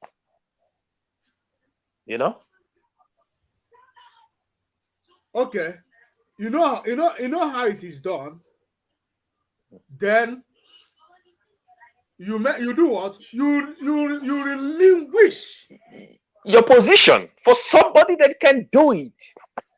That is how it is done. That is how it's done. But you want to cling onto that place. That is without doing anything. A black man mentality. I will die with power. Power. So I'm talking about Chinasa. In this situation, I'm talking about Chinasa Nworu. I don't know who made him ESN overall head, but unfortunately he found himself in that position, and he stays in Kuwait.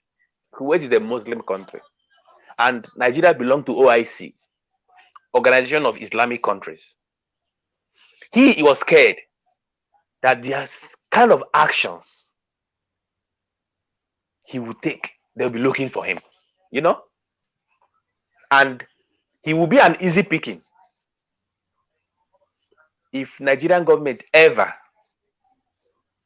consult Kuwait government, they would ship him home overnight, because those countries are undemocratic. You won't pass through any extradition proceedings. None of them, none whatsoever. So he was scared, because if you listen to some of his speech, you will know, you will hear it where he's saying it, but he's not saying it the way I'm saying it. He's saying it that, hey, I'm considering, if not our leader is in prison. He's using our leader as an excuse, you know. He's not using his situation in the country he found himself as an excuse. So you don't know that it is when your leader is in prison, you destroy everywhere. That is how it's done.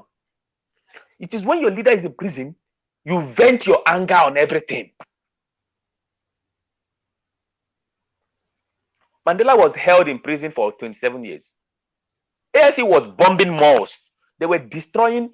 There was a time they started with civilian infrastructure, destruction of every military, civilian, malls, schools, power lines, power generating plants, everything. Then there was a negotiation with apartheid government and ANC. So ANC now said that, okay, we will only focus on military infrastructures.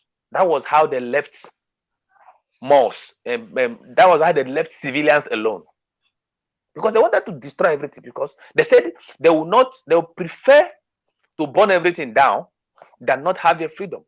So IPOB had that golden opportunity twice. They had that golden opportunity. One was when immediately they hold our leader. That was number one. The second chance was when our leader was declared acquitted, discharged and acquitted. That was the two. But we did not take that opportunity because of what some people were scared to take some actions. But naturally, they were supposed to relinquish that action, that position, to someone else to absolve themselves from responsibility. But as you said, as a black man, they don't want to leave the position. They would rather die there, they would rather stay there and be unfunctional than leave the position. So that is it, comrade. Enough of talking about these people. And before we have spent 2 hours, before we go, there is a clip I would like to play, because when we are talking about how things has degenerated in IPOB, how the leadership of IPOB has failed woefully, and in fact, they recruited same IPOB, would I say, social media warriors to become the attacking dogs. And like you said before, the length or the level they are, our leader is not being spared as well. They attack our leader even when our leader is still in the dungeon.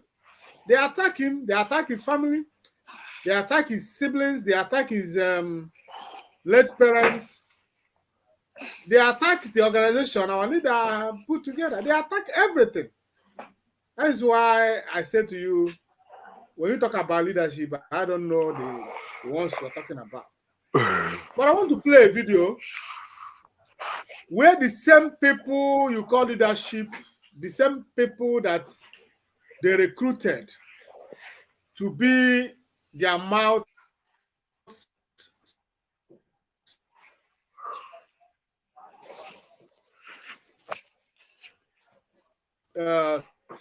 speak mouth you know, because there are certain things that they could not say because of their position in IPOB. So they have recruited people who will be like a mouthpiece for them who always speaks their mind. Because why do I say so? If I am a leader of a place, of a company, of an organization, if things is not going well, if there is a group of people that are misbehaving, it is my duty to call them to order, maybe in the secret. But if they refuse to heed to the call, I make it public so that the public will know my stand. Because if not so, the public will believe that I am the one who sent them first, because they still remains in the company. They are still part of the company. So as long as they are still part of the company, and I have not made any comments to condemn what they are doing, then the world will see it that you are the one who has recruited them to do what they are doing. So listen to this clip.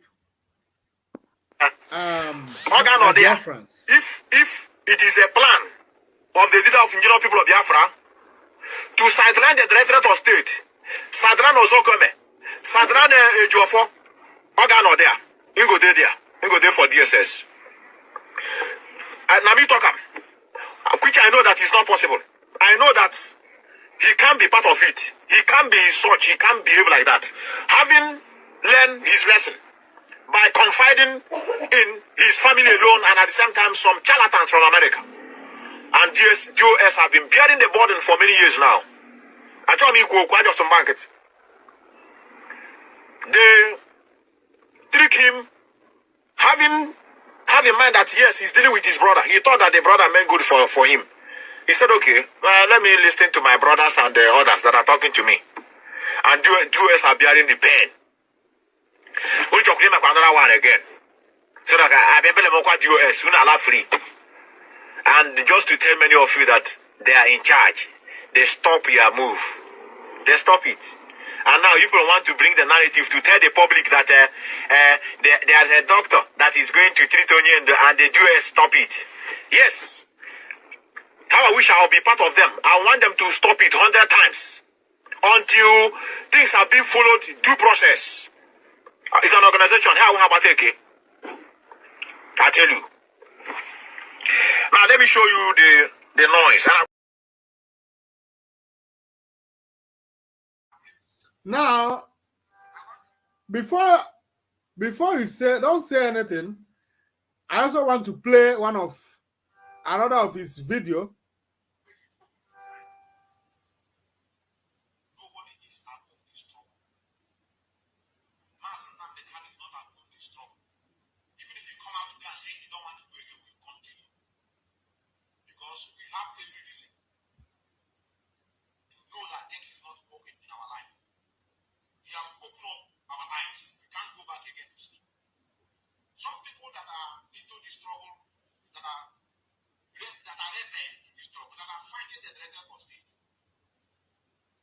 They see Mazen Nnamdi Kanu as is above everybody in the struggle, collectively.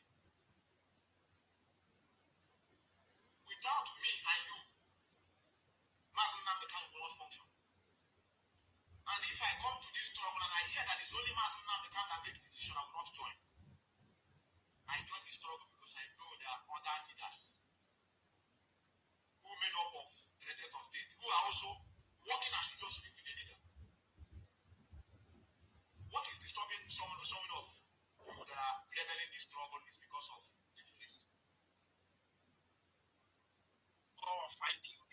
No, not even Mazen Nnamdi Kanu. Not even Mazen Nnamdi Kanu. Not even Mazen Nnamdi Kanu. Do your job. That is why we are seeing so many counters. Because we are.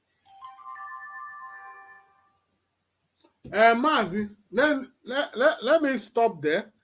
Then I have one one more to go. The due process. Before you say If they something. believe that what they are doing is due process, it's okay. Mazen Nnamdi Kanu must take decision from the leadership.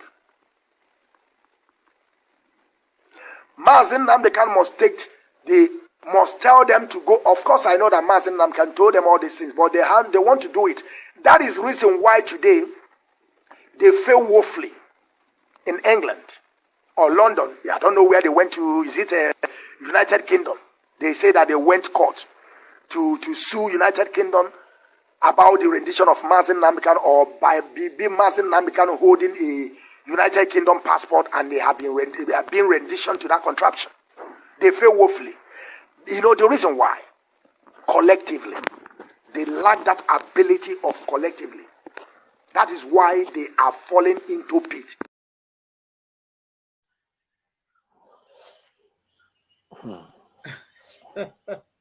Maz, you know, I played this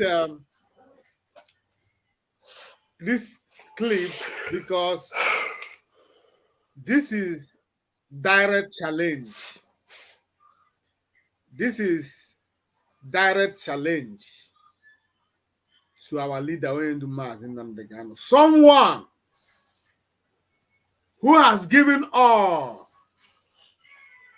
Someone who has given all.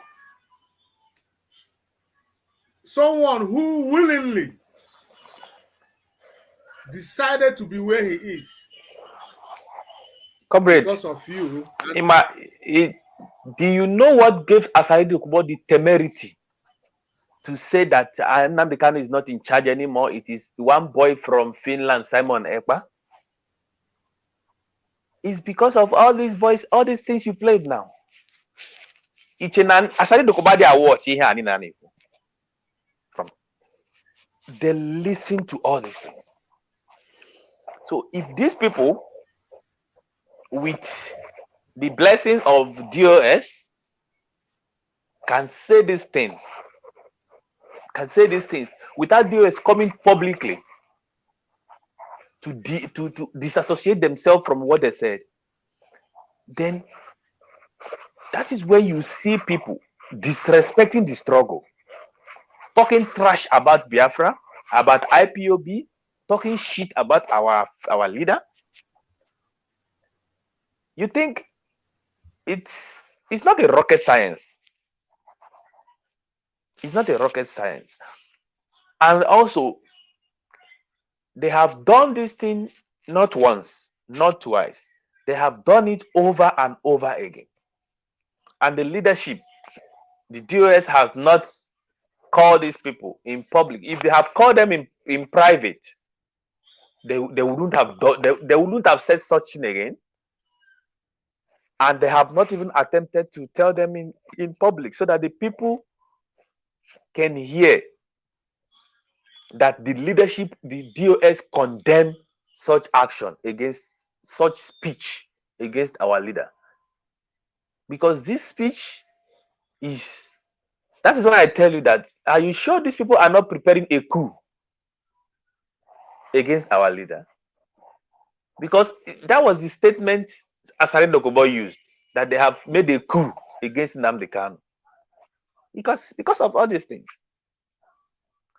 So, but that guy that said he would not join IPOB if our leader takes decisions alone. Before our leader organized DOS, I don't think DOS is up to 5 years. No, I don't think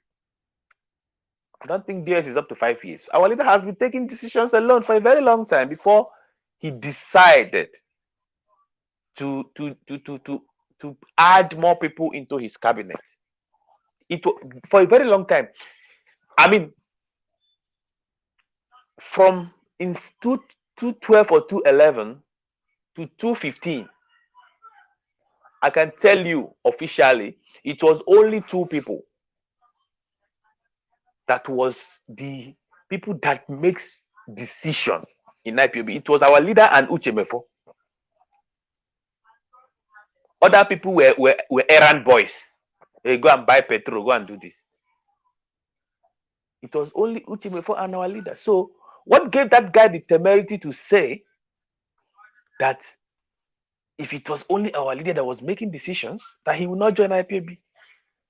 So those are the kind of things you hear when people did not come into IPOB for freedom, but for favors. Because he did not come into IPOB because most people that came into IPOB came because they had the voice of our leader, not the voice of the cabinet of DOS. No, we joined IPOB because of one man, and for me, it's even better that it's only our leader that is giving the instructions. It's even better, but our leader saw it that people will see him as an authoritarian. If he is the sole decision maker in IPOB, and also our leader was looking for a successor. You know, our leader is a visionary man. He was thinking that in case, what if something happened to me tomorrow? You know, what if this thing happened to me tomorrow? That was why he brought people in. If not, he wouldn't have done it. And everything went south. But at least he did what he thought was right, and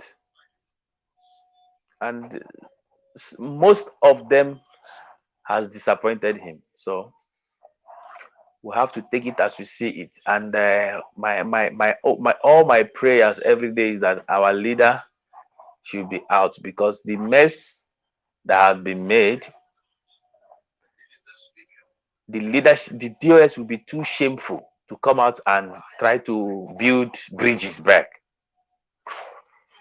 Because they think they are too big and stuff, so they won't be able to do it. It's going to be too difficult for them, and they will be too shameful to come and do it. So my prayer is that our leader will be out, and if our leader is out, I promise you, in 1 month, everything that has been destroyed will be rebuilt once again. All hail Biafra.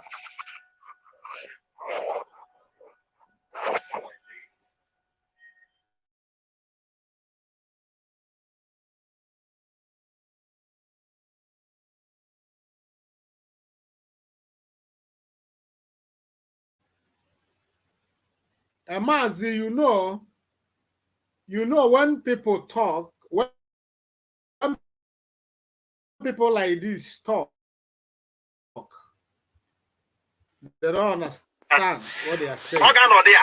If it is a plan of the leader of indigenous people of Biafra to sideline the Directorate of State, sideline Ozokome, sideline Ejofo, Ogan or there, you go there for DSS. And Nami Tokam, which I know that is not possible. I know that he can't be part of it. He can't be such. He can't behave like that. Having learned his lesson by confiding in his family alone, and at the same time some charlatans from America. And DOS have been bearing the burden for many years now. I told me go just to market.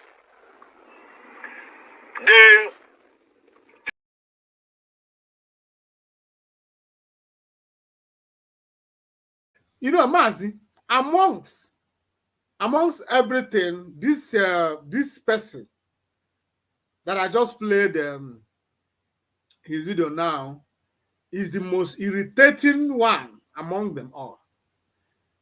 He's the only one that throws direct punches. He questions our leader's authority. He questions our leader's association with his family. In fact, he places DOS above Onyendu, Mazi Nnamdi Kanu. And that brings me to the questions that this guy, this person, has he ever in his life come across what they call IPOB Code of Conduct.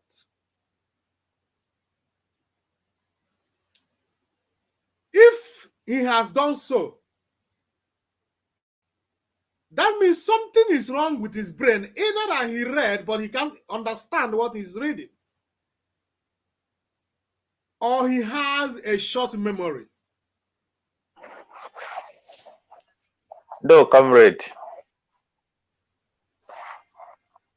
He doesn't have a short memory. He understands what he read. I can assure you that. Do you know why I'm saying this? Do you know that our leader have spoken about something like this before in his broadcast? He said, do you know why there is a dictatorship in Africa?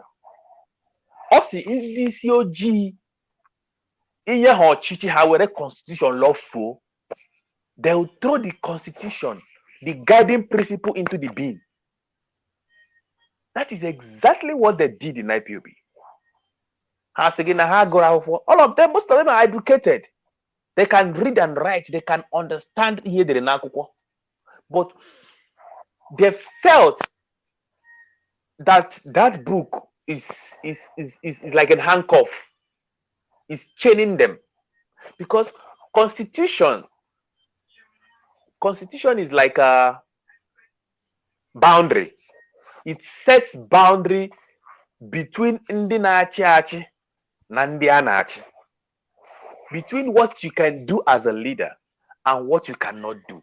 And those people, those things, they felt that those things are like chains to them. Because they want to be unleashed.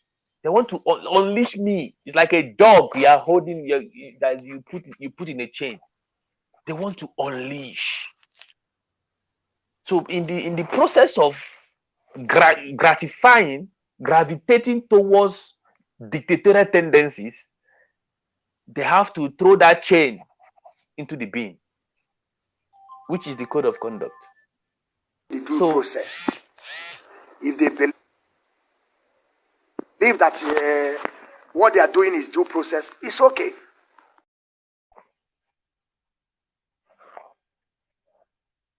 Can I continue? The due process. If they believe that what they are doing is due process, it's okay. Mazen Nnamdi Kanu must take decision from.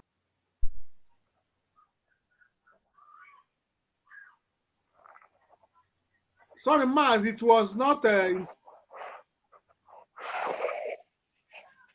What's happening there? Sorry, Maz, it was not intentional. To cut you off. My hand touched somewhere. So continue. Okay, as I was saying, all these things is a dictatorial tendencies. They felt that the code of conduct is restricting them from doing some certain things they want to do. Even something that goes against the code of conduct, they still want to do it. So let's just throw it into the bin and move on. We'll call people to come and back us up, assist us in lying and stuff. And they'll do it because they felt that there is no one that will call us to account for anything. There is no accountability. We are the head. And you know how funny, how corny these people are. The organization that was supposed to be keeping these things in check, if there is a report, they went to that organization, CRC. They went there, take it over. I was surprised when they said that CRC have not even seated for more than a year. CRC have never seated for section for more than a year after our leader was renditioned. So they know what they are doing. They really know what they are doing. They are not doing this out of ignorance. It is a very miscalculated step they took. And We will see the result today. Because any organization, any country, any company that throws away its guiding principle, the organization goes in shambles. There is no two ways about it. Oh,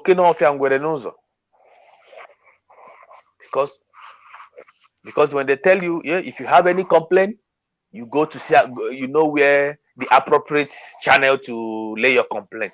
But I'm telling you, the appropriate channel I'm supposed to lay my complaint, you have taken that channel and destroyed it. Where else do you want me to go?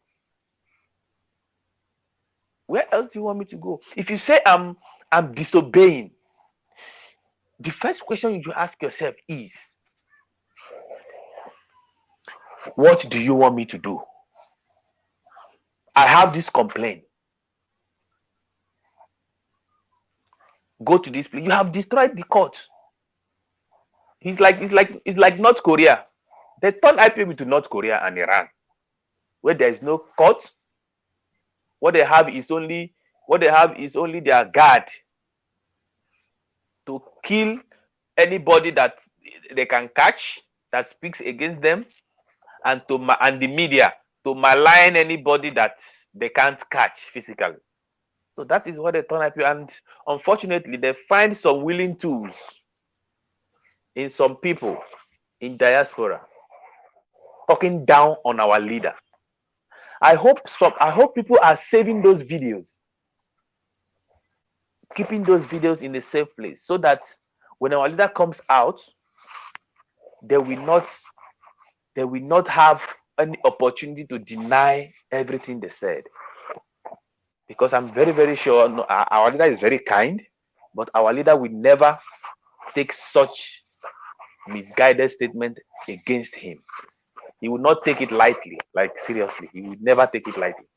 Oh, hail Biafra.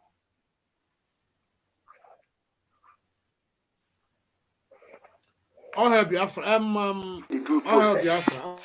If they believe that what they are doing is due process, it's okay. Mazen Nnamdi Kanu must take decision from the leadership. Mazen Nnamdi Kanu must tell them to go. Of course, I know that Mazen Nnamdi Kanu told them all these things, but they want to do it. That is the reason why today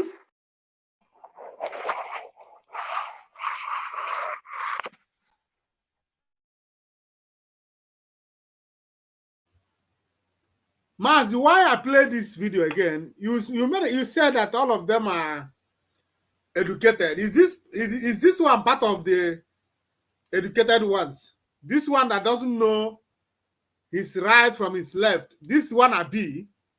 This man is a wannabe. I remember when he wanted to change to start. What I'm saying. He changed his studio.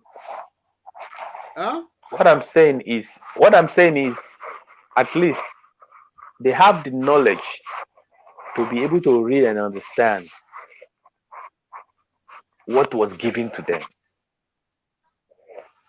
In a broader sense, they might not be too educated to know everything in their surroundings, but at least they are able to read and write.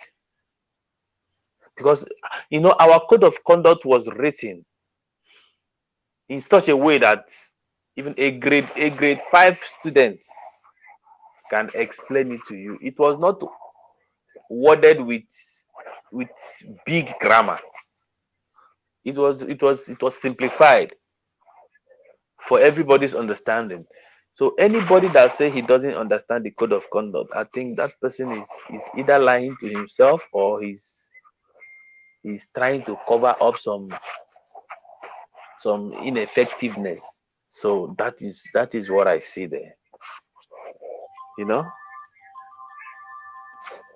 Yeah, now it makes more sense to me.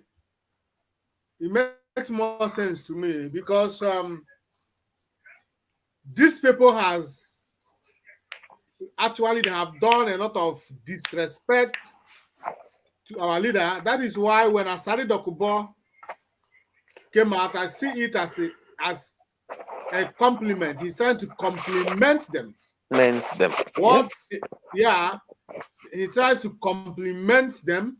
And that is why when I see some of them fuming, I was laughing behind the closed doors. Why do I laugh? I said to them, look at you. You came to the market, you strip yourself naked, and passerby called you a madman, and you are angry. But you strip yourself naked. Who wouldn't call a naked man on the street a mad person? You are a mad person.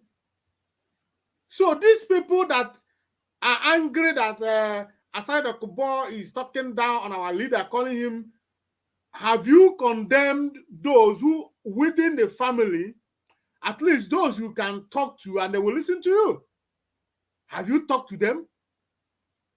No. Someone is saying that Mazi Nnamdi Kanu must consult DOS. That is the lowest part of it. That he must consult. If you remember, here, where Mazi Nnamdi Kanu was talking about when he gave Asari Dokubo money, he didn't say he consulted Uche Mefo. Uche Mefo was even closer. Remember that in IPOB structure, first is supreme leader, second is deputy, and third is director of state. So in the actual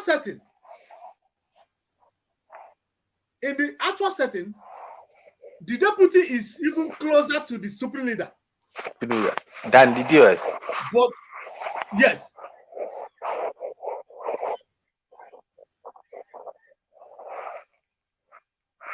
But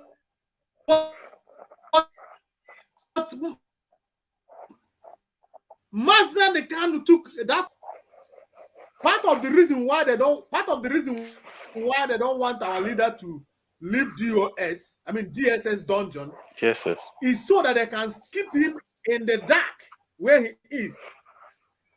Because if Mazi Nnamdi Kanu is kept in the prison where he can see people, communicate somehow with outside the world, these people's corner sense. You said that Mazi Nnamdi Kanu must consult DOS. Then the other one was telling you that if Mazi Nnamdi Kanu sack his lawyers, or if Mazi Nnamdi Kanu want to do anything without DOS, he must remain in the DSS dungeon. That is arrogance. What is called arrogance? Yes. It is very arrogant. A man without heart.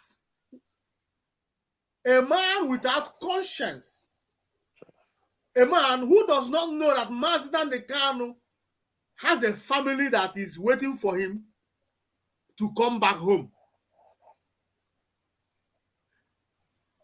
He chooses to play politics, to put Mazi Nnamdi Kanu, to put his ego and above Mazi Nnamdi Kanu. Ego above the struggle and our leader. Yeah. That is why he said he should remain in the DSS dungeon. This is the height of it. Biafrans. And the Biafrans are not even talking about it.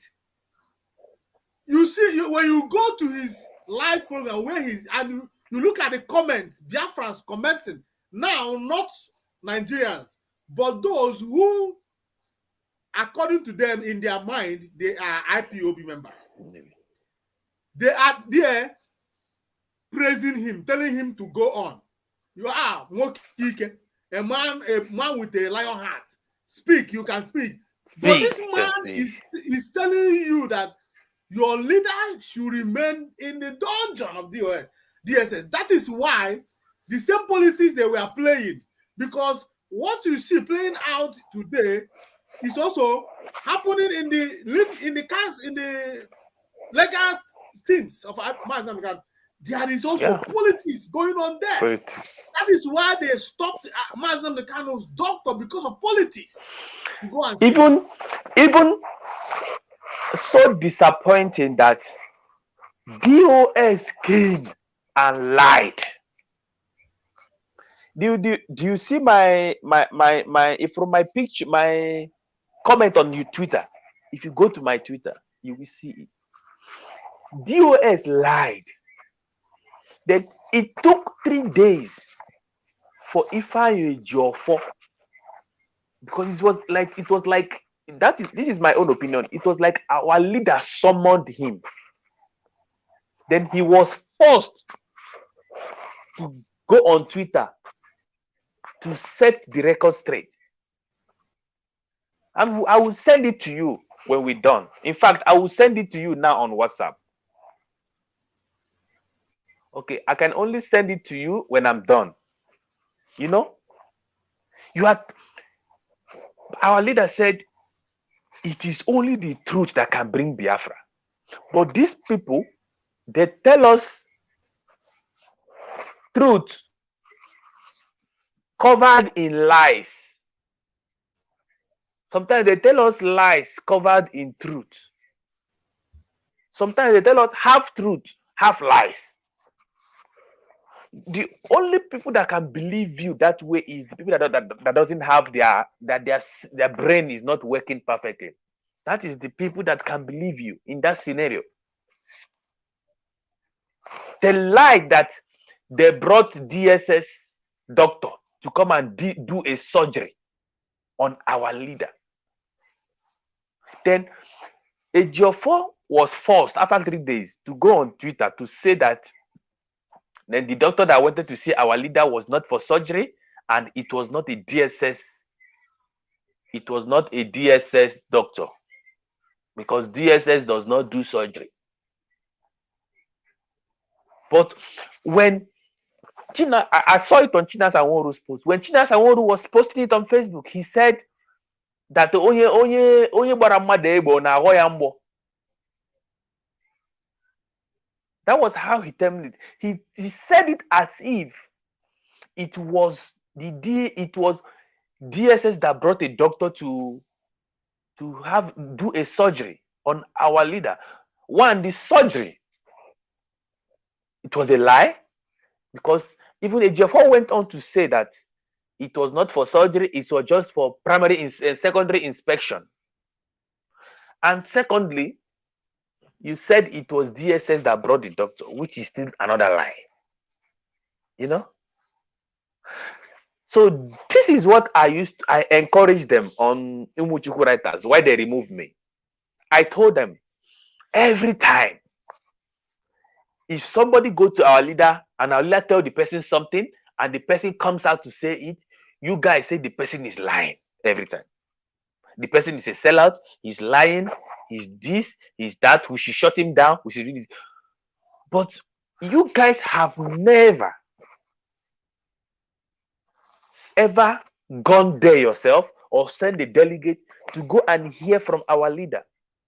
But now I see that, yeah, it's not necessary, because they are above our leader now, as they said. They are above our leader now.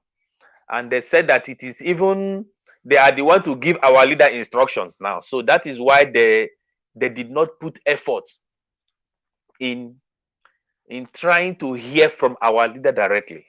You know? So those are the problems we are having. So the leadership is really, really, you know, this OG.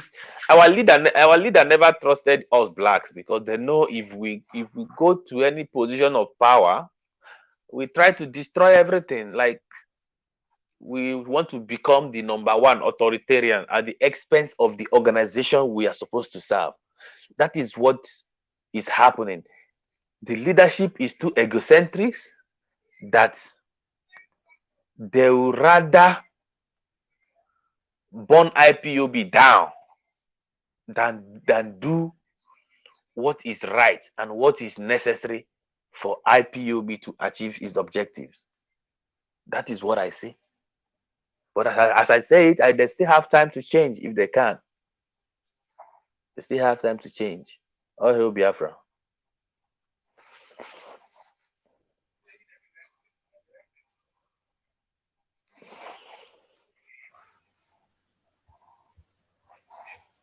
All hail Biafra. Mazi, at this juncture, we'll be rounding up the program, and as in he who fights and run away lives to fight another day. We are able to cover some grounds. I know that a lot has happened. A lot of water has gone down the bridge.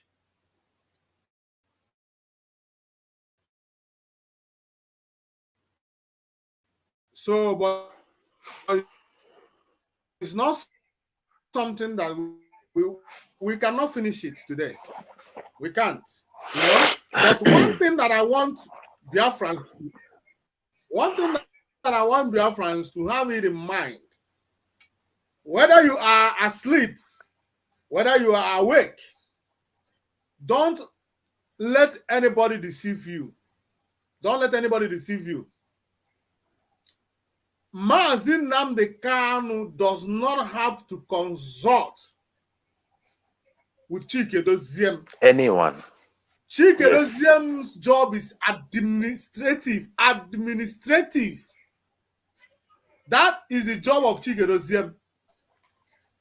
Mazi Nnamdi Kanu is the decision maker. 100%. Don't let anybody deceive you. If they steal if they take everything away from you, don't allow them to take away this truth. Mazi Nnamdi Kanu can decide now, as he is in the US dungeon, to sack Chike Doziem, and it is done. Don't let anybody deceive you and tell you otherwise. Chike Doziem will not ask him, why are you sacking me? No. Chike Doziem does not have that right to ask that question. He was appointed by our leader, and anybody who appoints you have also power to disappoint you too. Disappoint you, yeah. So if Chike Doziem was elected by Biafrans to be in DOS, to be head of the Directorate, that would be different. Them, if they are elected to be there, that is when you will say that Mazi Nnamdi Kanu does not have power over them. But it is not so. So Biafrans, any attack against Mazi Nnamdi Kanu is attack against Biafra. Biafrans, yes. Irrespective of who is attacking him, it doesn't matter. Whether it is Asari Dokubo, whether it is Melchizedek, whether it's Mazi Okechukwu Biafran child, whether it is Chibuze Egwuatu, aka Ikenga Uruago, to mention but few, anybody that attacks Mazi Nnamdi Kanu or speaks ill of Mazi Nnamdi Kanu is attacking you. Know it today. Don't mind the message he's trying to pass. As long as he uses attack, insult, as long as he comes to belittle Mazi Nnamdi Kanu, don't listen to him. And don't take the message. This is the message I want to drop to you, to Biafrans, this evening. When you come across this message, I want you to take this home. Very, very important. That is why we are here. We don't care. You know, Mazi, we're talking about dealing with saboteurs. If you want us to start dealing with saboteurs, these are the people now. Why are you going far to Asari Dokubo and the Udele? These are the major. These people are in the system. These are people in the system. So I don't think, for me, for my own understanding, I think that the time for going after our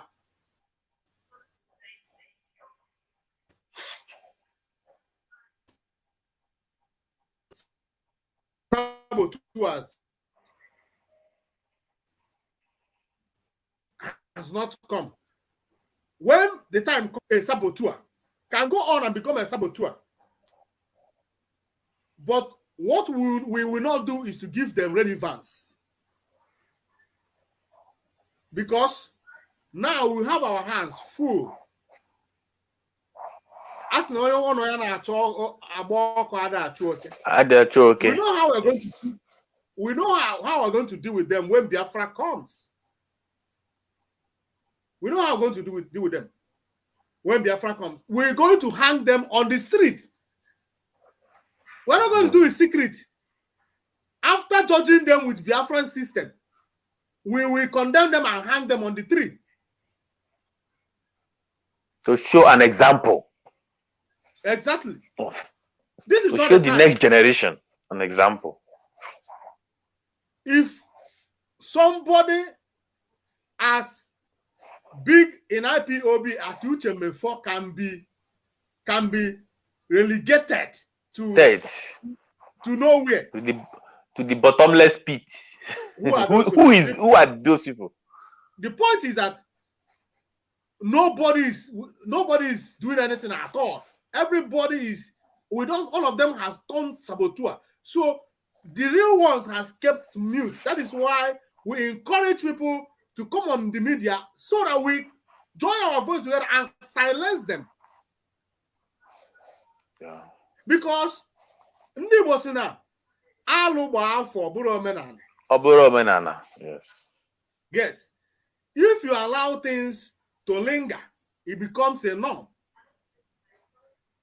So we have to come on media to debunk them and make them their whatever they are doing useless. Because eziokwu ga-adịgide. If you like, cover it, it will surface. One day. Yes. Our leader told us to come to the media. He knows how mighty Nigeria invested in the media. They know that Nigerian media are so powerful in their propaganda, and coupled with Britain and other world media. He told us to come. When we came, the time the IPOB media warriors was doing their job, who didn't know that we are there? Who didn't know? Who didn't know? Comrade, I want to go back to 3-4 years ago. Anybody talking about Nigeria, we shut the person down on comment section, on post, everywhere. Who are you to open your dirty mouth? We shun you down. We call you any name we want. But look at us today. That is why sometimes, if you don't know what has happened before, you will never know the damages that has happened. You will not appreciate if you don't know how low we have become today. You will, oh God, I don't even know what to say. Like, seriously. Then we were waxing very strong. Thousands of people on comment section. You find us everywhere. Everywhere. We will destroy you, we will demolish you with facts and figures. We will do everything to discourage you. Go to my Facebook page today. Femi Fani Kayode blocked me for like 3 years now on Facebook. I can't even see him on Facebook. We bombard them. Femi Fani Kayode, go. I debated him on his Facebook comments. He blocked me. See us today. Because in life, everything we are doing always need the right leadership that will put people's attention to a particular direction. Our leader will tell you, media warriors, Go on Facebook, on social media, anybody talking ill about Biafra, destroy that person. Everybody have their own area of specialization. Everybody. But now, a mobilizing officer wants to become a provincial coordinator. Provincial coordinator want to be opening bank accounts. Even ESN director of ESN want to be seeing what is happening inside the account. Everything was turned upside down. So, comrade, what I will advise everybody is in this IPOB is we only had the voice of one man before we joined this struggle. We only had the voice of one man, and we joined. I want to encourage us that this thing that is happening now has happened before, though it was not as intense as this one. But the day is coming, it will be over very soon. Let us keep faith. Let us be strong. Let us go to our meeting. Let us contribute our monthly dues. And we must make sure that your monthly dues is sent to the right channel that our leader sanctioned. It is better for me today to put my monthly dues where our leader sanctioned, and when our leader come out and our leader we say we are wrong, than we putting our money into the account that our leader did not approve. So that is what it is. Let us be strong. No matter how the situation is, I'm sure by God's grace, everything will be fine. Everything that was destroyed will be rebuilt, and IPOB will work stronger once again. Thank you so much, my coordinator.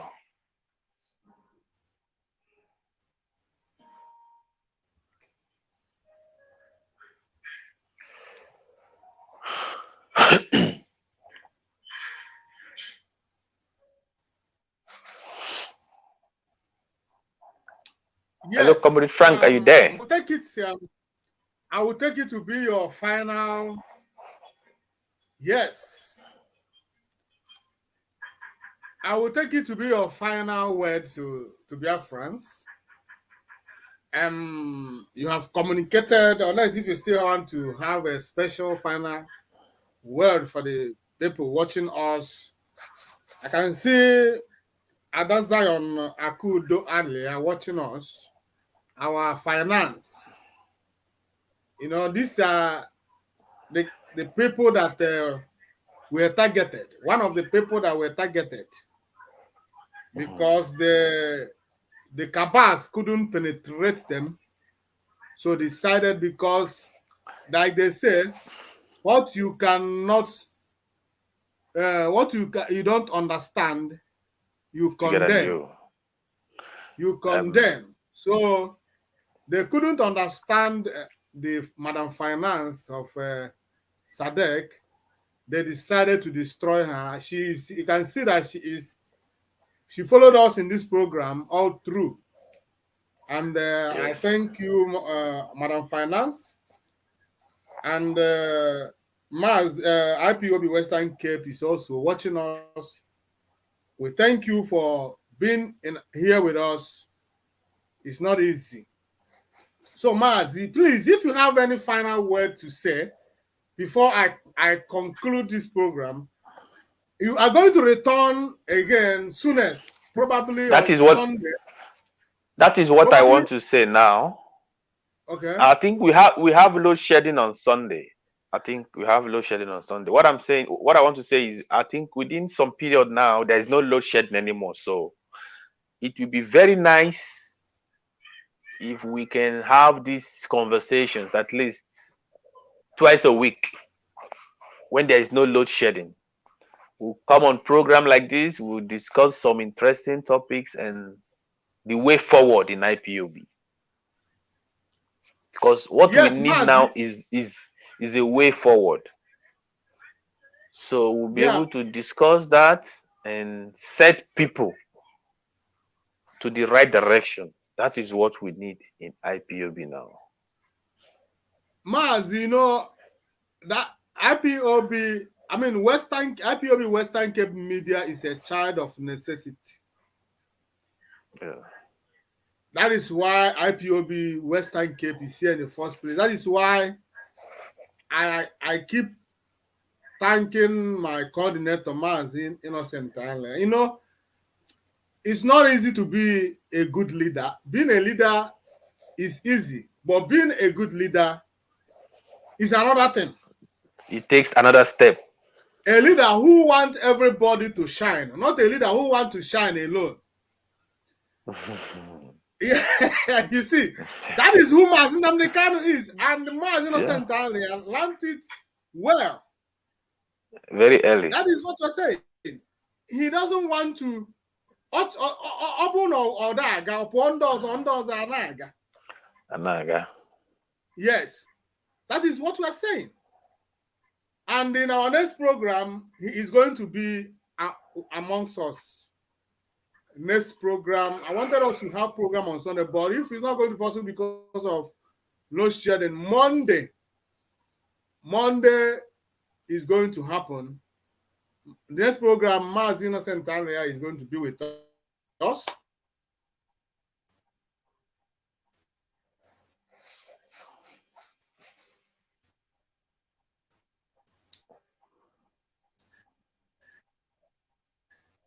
Then we move from there.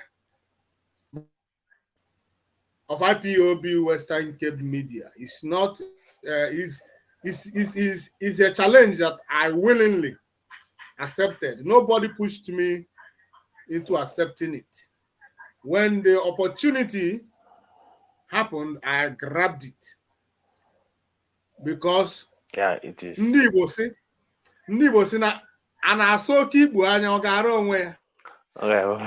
Somebody must do it. And also we must not allow the detractor's voice to be louder than our own. Because even if you have a good intention, if you don't say it, nobody will know. Even if you are innocent, if you did not prove your innocence, nobody will know.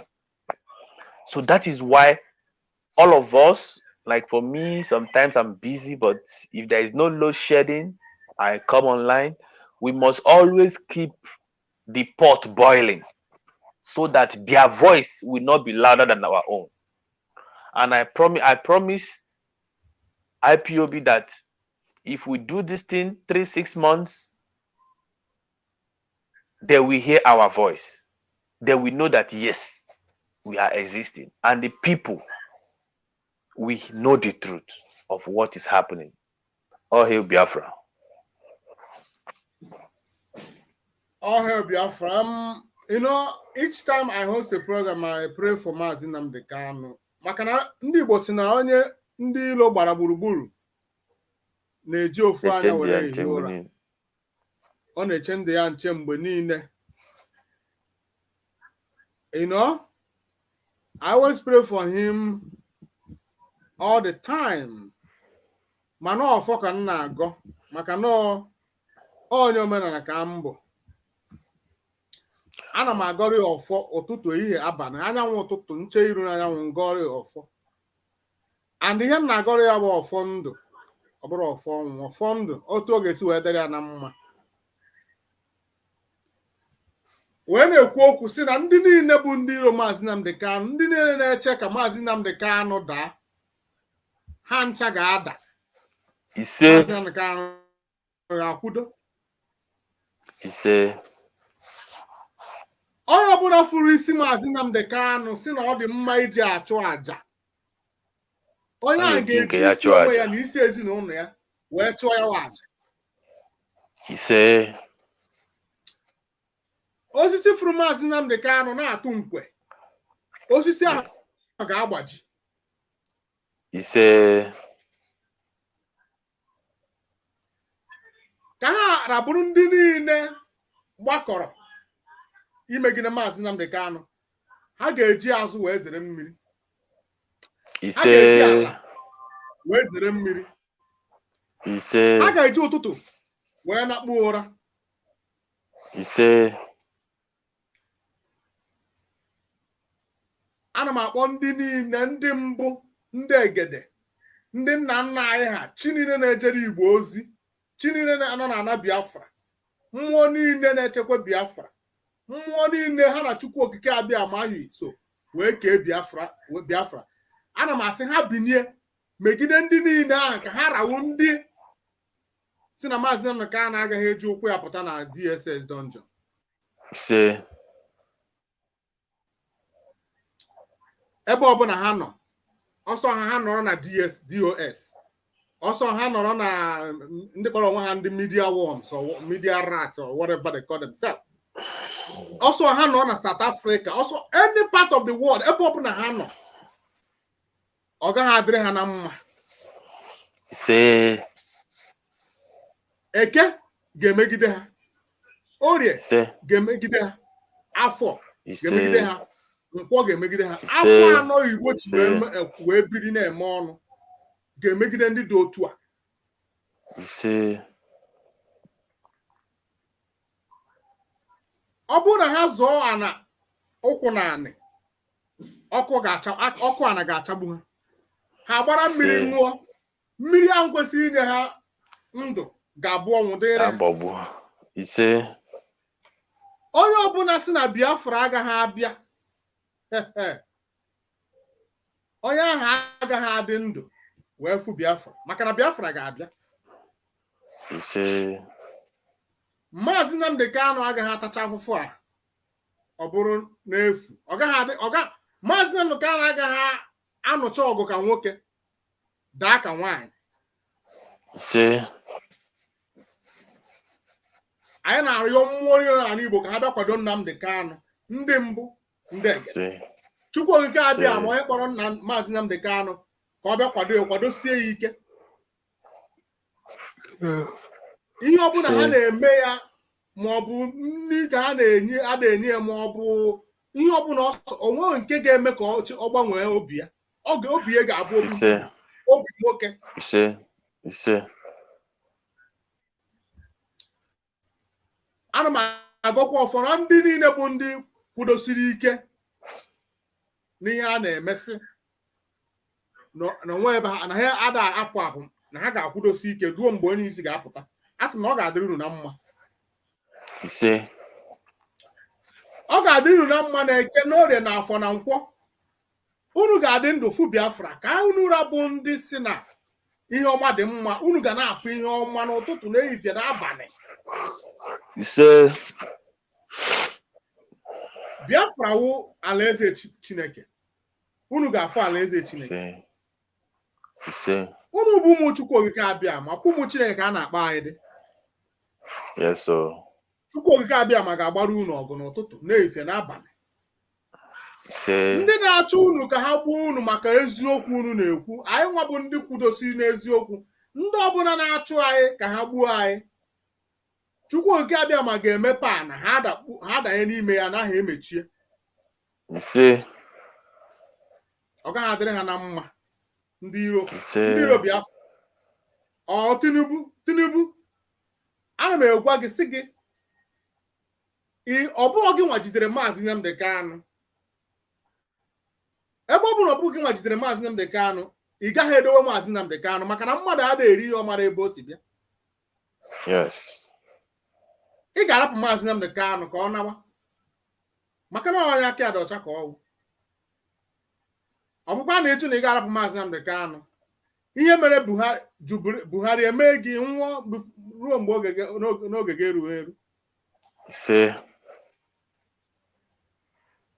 Otu aka ọra m n'ọnụ, ama m na Chukwu Okike abịa ma anụgo okwu maka na ihe ọfọ ji wee dị iche na ekpere ya na ọfọ ị na-ekwubi okwu na-ekwu ya ka ọ ga-esi dị ọ ga-esi mee ekpere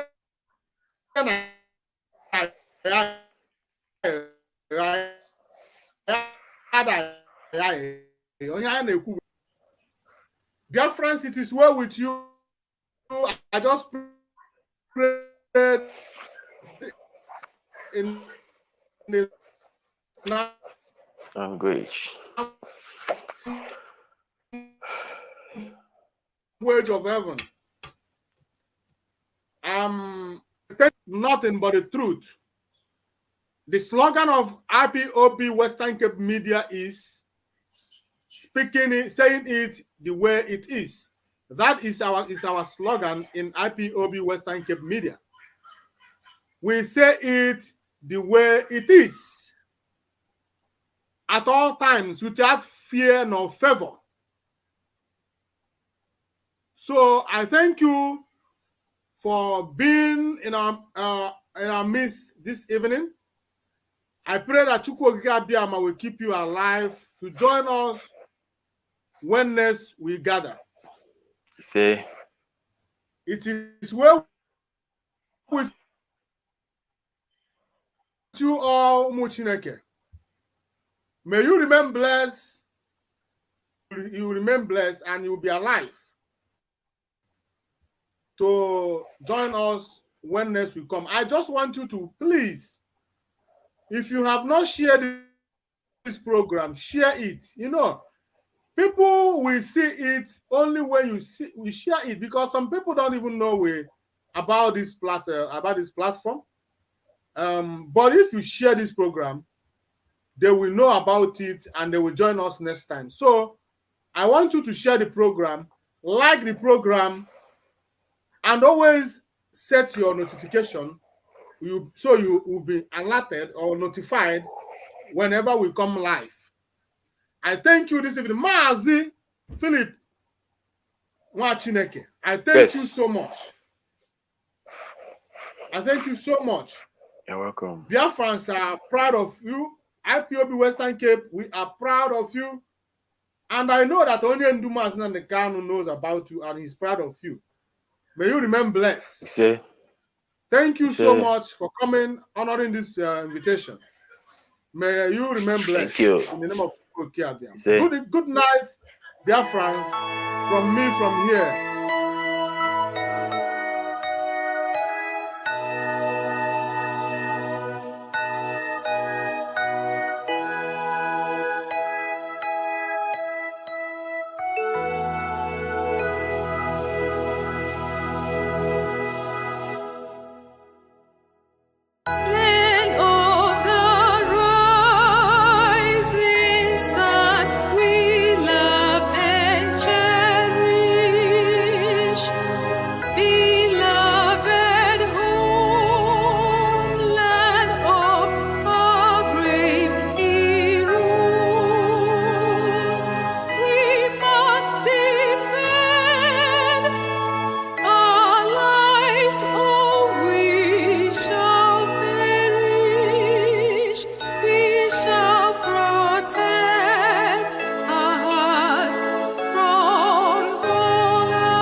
To